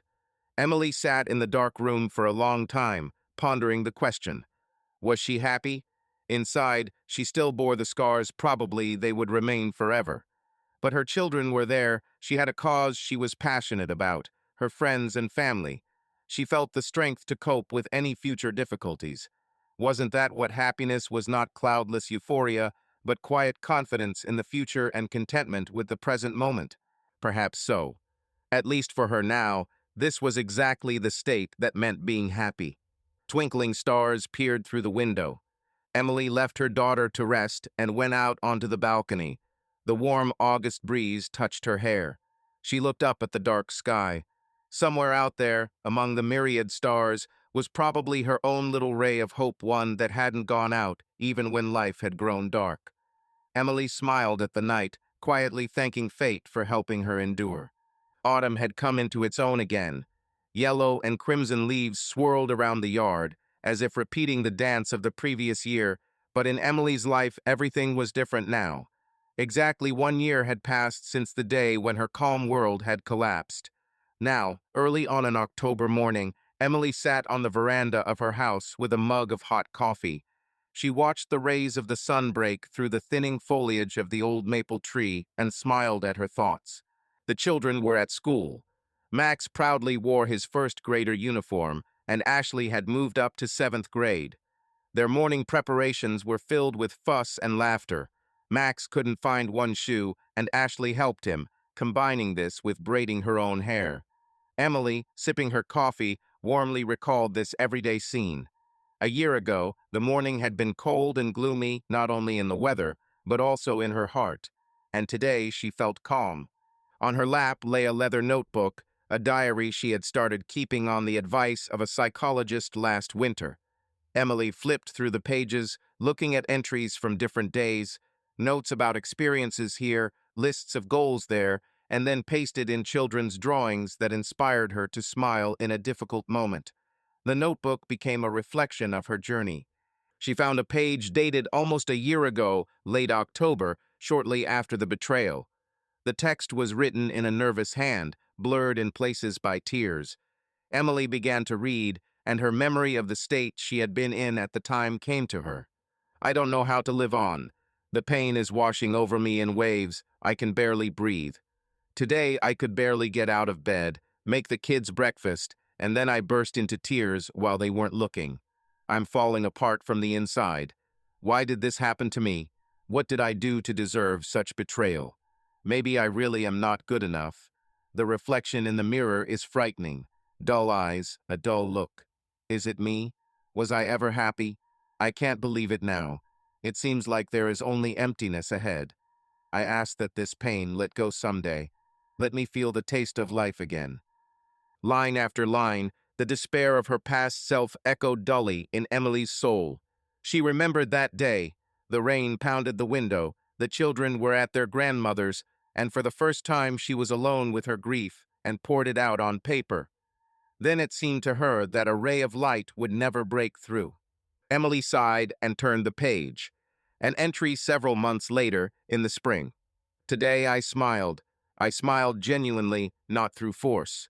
I smiled watching Ashley play a new melody for me on the guitar. I smiled smelling fresh baked goods in the kitchen. I wanted to bake pies again. Is joy awakening in me? I am emerging from the darkness with small steps. There is still a lot of work ahead on myself, but now I believe I can handle it. I am no longer a victim, I am a survivor, and I deserve happiness. Then came more recent entries, notes about each significant step. Got a job, went to a water park with the kids, laughed until I cried, received a compliment from a colleague, blushed like a girl. Pasted between the pages is a photo. She is with the kids on a summer picnic. Everyone is having fun, grimacing for the camera. Jacob took this photo on one of their weekends together and sent it to Emily. Then she looked at it, and for the first time since the divorce thought that her smile looked truly happy again. Emily took a pen from the loop on the cover of her notebook, turned a new page, and thought. She wanted to sum up this year and at the same time address herself, the unhappy self of last year. She leaned over the paper and began to write, drawing neat lines. Dear Emily, the one in pain. You read these lines, and it seems to you that your life is over. I know you feel broken, deceived, unwanted. But let me tell you a secret. This is not forever. Time will pass month after month, and the wounds will begin to heal. You will not even notice how one day you wake up, and the first thought will not be about the pain, but about what to cook for breakfast or what book to read to the children. Little by little, the pain will go away. You feel like you've lost yourself now, but in reality, you've just temporarily forgotten how strong you are. You'll remember it very soon. Do you know what heights you'll reach in a year? You'll master a new job, provide for your family, and still find time for your creativity. You'll sleep peacefully every night without expecting someone else's lies. You'll learn to laugh again easily and freely. And you will also understand one simple truth. It was not about you. You are not guilty of anything. Your husband's mistakes are his mistakes and not a reflection of your value. You are a wonderful woman, a mother, a professional, and there are a lot of bright things ahead of you. I'll tell you more. The day will come when you will forgive Jacob. It sounds crazy now, how can you forgive what he did? But believe me, you can, because forgiveness will set you free first of all. You will drop a heavy burden and straighten your shoulders, and it will become easy for you to breathe deeply. In a year, you will have so many plans.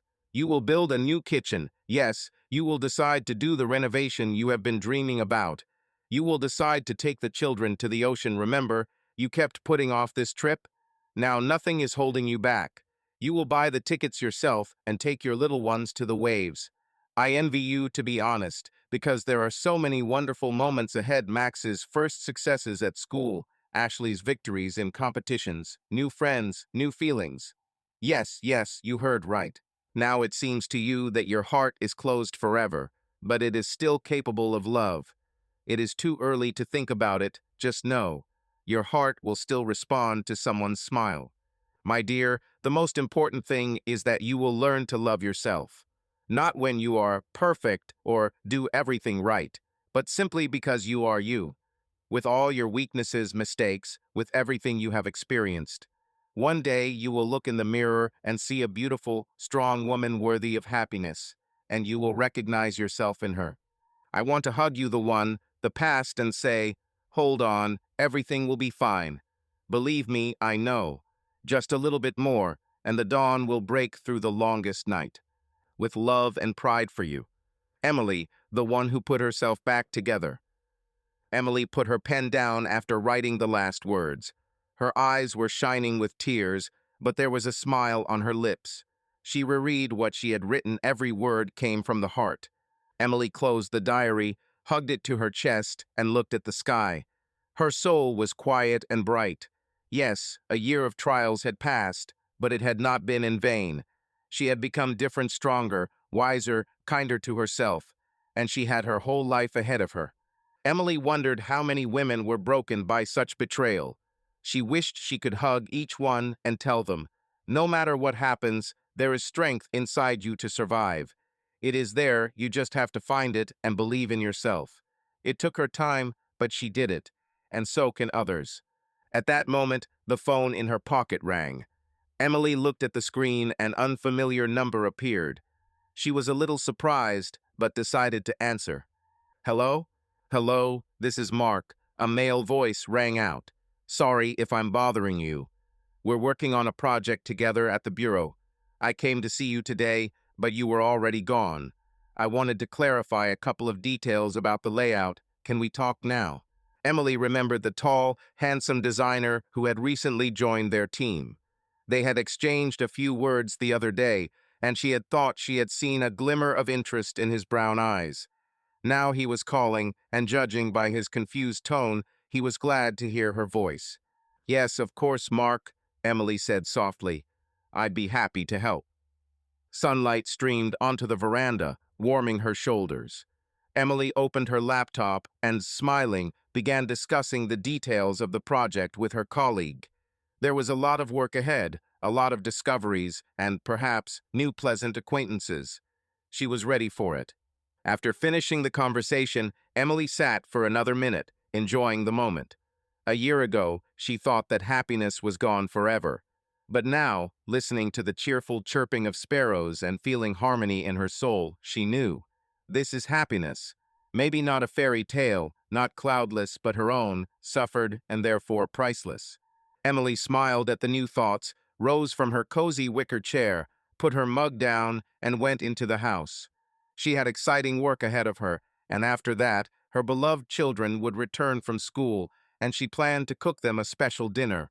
Life went on. Emily walked forward with her head held high, her heart open, and her steps confidently into her new chapter. 6 months later, Emily realized a dream that she and her family had been putting off for a long time. She took the children to the ocean for the first time. In the spring, she planned her vacation in advance and bought a tour to the southern coast. The flight to the sea became a separate adventure. This was the children's first trip on an airplane, and Emily was worried in advance about how they would handle the journey. But everything went better than expected. Max pressed his nose to the window with delight, watching the toy houses below, and Ashley cheerfully took pictures of him and her brother against the backdrop of the clouds. Even the turbulence did not scare them, rather, it amused them. Upon arrival, they applauded the pilots in unison, like many other passengers, and vied with each other to share their impressions while riding the bus to the hotel. Emily, hearing their joyful laughter, felt a quiet pride. She herself organized this holiday for the children. Now, in the middle of the following summer, the three of them stood on the endless sandy beach and breathed in the salty air of freedom. "Wow, these are some waves," Max shouted excitedly, jumping over the foam rolling in at the water's edge. Ashley, with her hair pulled back into a high ponytail, had already managed to wet her sneakers and was now running away from the next surf, sparkling in the rays of the midday sun with a cheerful squeal. Emily followed them along the soft, warm sand, holding her sandals in her hands. She let the cool water wash over her feet. Her soul was light and happy. The weeks of preparation for the trip were behind them, the hassle with the paperwork, the worries about whether everything would go smoothly. Now they were here, at the very edge of the earth, where the endless water merged with the sky. "Mom, let's go swimming." Ashley waved at her, having already run to the sun loungers, leaving her backpack and phone there. "I'll catch up now," Emily responded. She paused for a moment to take in the panorama. The deep blue ocean stretched out before her, the white sails of yachts shimmering on the horizon. Behind her was a golden strip of beach with colorful umbrellas, where vacationers were enjoying a summer day. Somewhere in the distance, she could hear the hum of music from a beach cafe, children's laughter, and the cries of seagulls over the water. Emily closed her eyes, soaking in this moment with her whole skin. A year and a half ago, she couldn't even imagine that she would be here not as a grief-stricken wife, but as a happy woman who had given herself and her children a fairy tale. She remembered how she had once dreamed of a trip to the ocean, but there was never enough time or money. Jacob put it off. But all she had to do was decide and do it. She felt a light touch on her hand. Max ran up and grabbed his mother, dragging her to the water. "Mom, come on, the waves are so cool." His eyes shone behind the dark children's swimming goggles already on his forehead. Emily laughed heartily and ran with her son towards the oncoming wave. Warm water splashed over them up to their knees. Max laughed happily. Ashley splashed nearby, showing her brother how to jump over the surf. After spending a good hour in the water, they went out to warm themselves in the sun. Emily spread a large towel on the sand, took out some cream, and began to smear it on Max's nose and cheeks so that he wouldn't get sunburned. The boy ate ice cream and chattered incessantly. "Mom, did you see that I almost learned to dive under the waves? And when I grow up, I will become a ship captain and swim in the ocean too." "Really?" Emily responded with a smile, carefully smearing the cream over his snub nose. "Then you'll have to learn to fish too." "Easy," the boy said seriously, licking the melting cone. "And I'll take Ashley onto the team." The daughter, lying nearby on a towel, raised herself up on her elbow. "Thank you, but I have other plans. I will be a musician. I will travel around the world with concerts. Maybe I will even play here, by the ocean." Emily looked at the children with pride. How good it is that they dream, believe in the future, so everything is right. She pulled out her phone to capture the moment. Two happy, rosy-cheeked kids hugging and teasing each other against the backdrop of the ocean. The kids made funny faces for their mom's photo, then asked her to take a normal shot. Emily snapped a few. They turned out great. Smiles beamed across the screen. Turquoise water sparkled behind them. "Should we send it to Dad?" Max asked uncertainly, looking over her shoulder.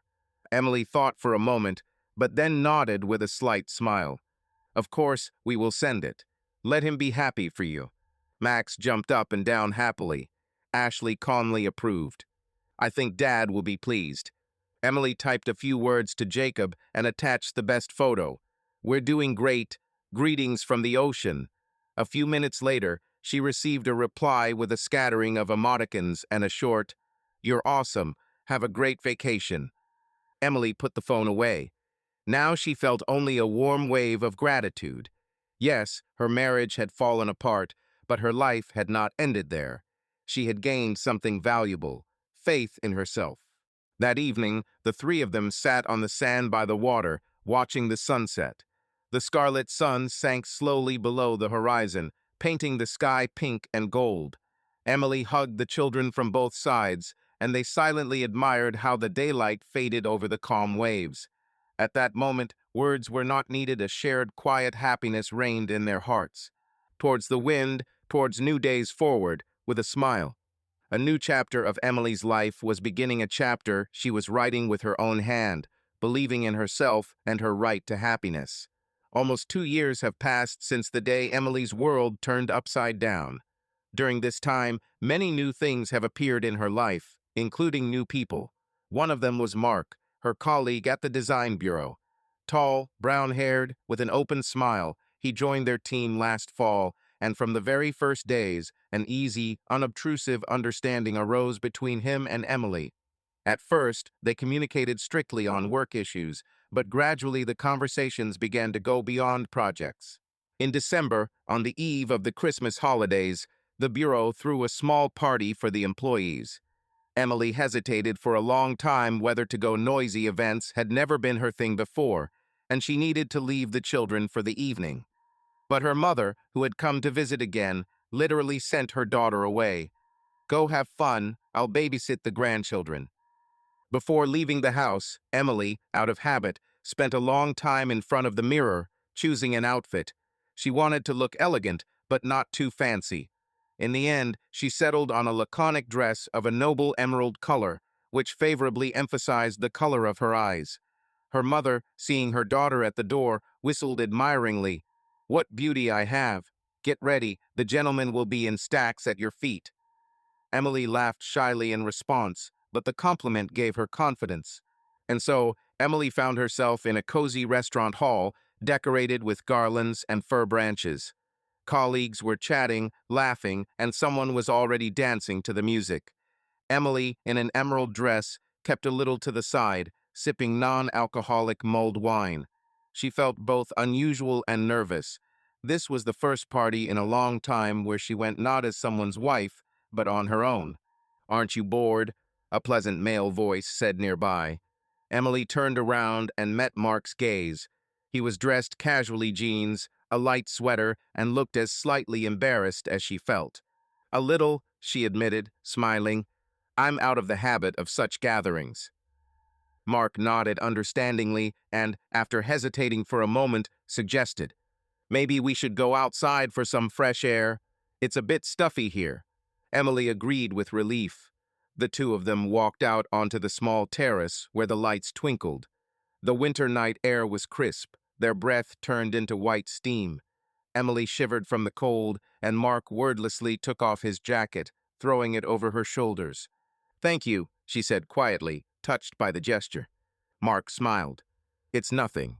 You know, I'm glad you came today. Emily looked down. I'm also glad that I got out. They were silent for a moment, watching the occasional snowflake fall in the dark sky. Muffled music and the laughter of colleagues could be heard from the slightly open door. Do you often go to parties like this? She asked, trying to break the silence. Mark shook his head. Not really. I'm not a fan of noisy recreation at all. I prefer to be with my loved ones or even at home with a book. Emily felt the corners of her lips lift up on their own. How similar. I'm also a homebody at heart. Mark laughed quietly. Yes, I noticed. You always leave work on time for the kids, I understand. That's right, she confirmed. I have too, so you won't get bored at home. You know, he began carefully, I think you're a wonderful mother. Emily raised her eyebrows in surprise. What makes you think that? Mark shrugged, looking at the lights of the garland. The way you talk about them, your eyes are shining. And also, we were once discussing the design of a children's room. You offered so many ideas. It's obvious that you love your children very much. Warmth spread through Emily's chest. She shyly touched the edge of her jacket on her shoulders. Thank you. I'm trying. Mark turned his gaze to her direct, open. You're great at it. They stared into each other's eyes for a few seconds. Emily felt something flutter inside her, a feeling long forgotten, timid. A year ago, she would never have imagined that her heart would respond to someone's kindness again. She suddenly felt a little uneasy and looked away, looking at the snowflakes again. Mark asked softly, I guess I've already bored you with my conversations. No, what are you saying? She quickly objected. I'm pleased. Then maybe, he hesitated, then decisively finished. Maybe we could go have coffee sometime. Not in the office, but just on a day off, for example. Emily's heart began to beat faster. She hadn't expected it to happen so soon or so directly. Almost 2 years had passed, but part of her was still afraid to open up to someone. And yet, Mark's offer sounded so natural and unobtrusive that her soul responded with a quiet anticipation. Let's try it, she smiled, feeling a slight blush creep up her cheeks. I think a cup of coffee is a good idea. Mark's face lit up. He seemed not to believe his own success. Great, then, maybe this Saturday? Will the kids have plans? The kids are just about to go to Grandma's for the weekend, Emily replied. So I'm free. All the better, he said happily. I'll run in for you at about 11 o'clock. We'll go to a cozy place. They stood there for a while, then went back inside, where their colleagues were just starting to sing karaoke. Mark soon left for a moment to talk to his boss, and Emily was left alone, processing what had happened. She touched her fingers to the jacket on her shoulders, feeling the residual warmth. A smile played on her lips. As the evening drew to a close, Mark insisted on driving her home. In the car, they talked quietly about trivial matters, music, Christmas plans. Emily found herself thinking that she felt good and calm next to him. No tension, no pain, as if she were sitting next to an old friend. When they got to her house, Mark helped her out of the car. A lantern was burning on the porch. Emily's mother opened the curtain to make sure her daughter had returned. Emily smiled to herself. Her mother was watching. Thank you for your company, she said, handing Mark his jacket back. And for the ride. You're welcome, he replied. Until Saturday, then. See you on Saturday, Emily nodded. They froze for a second, and Mark, rummaging in his inside pocket, pulled out something small. Merry Christmas to you. It's a small thing. I wanted to give it to you at a party, but it didn't work out. Emily took the tiny box from his hands. Inside was a Christmas tree decoration, a glass figurine of a ballerina with silver sparkles, so fragile and graceful. How lovely, she admired. Thank you. You told me that Ashley is into music and dancing, Mark explained sheepishly. So, I decided to give her something symbolic for your tree. Emily carefully closed the box, pressing it to her heart.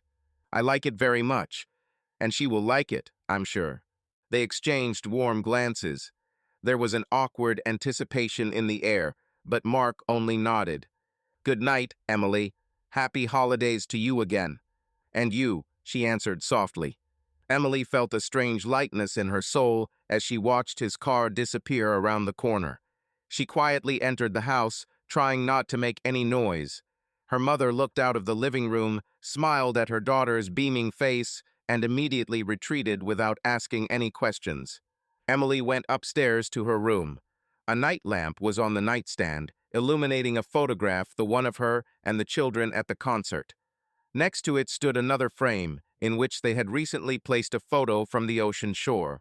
Life moved on, and with it, they themselves. Emily sat on the edge of the bed and carefully removed Mark's gift from the box. In the soft light, the ballerina seemed to come alive, sparkling with glitter. Emily would hang the toy on the living room tree, a symbol of a new chapter, new hopes. She lay down on the bed and closed her eyes. Mark's face and his kind smile floated into her thoughts. Unexpectedly for herself, Emily caught herself waiting for Saturday with slight excitement. Her heart, having experienced so much pain, was again beginning to beat timidly but confidently towards the future, and she was not afraid. Everything will be fine. Subscribe to our channel so that your love doesn't cheat on you, and go ahead and listen to the next story, because this story is nothing compared to the next one. If you're under 18, don't even think click to the next one.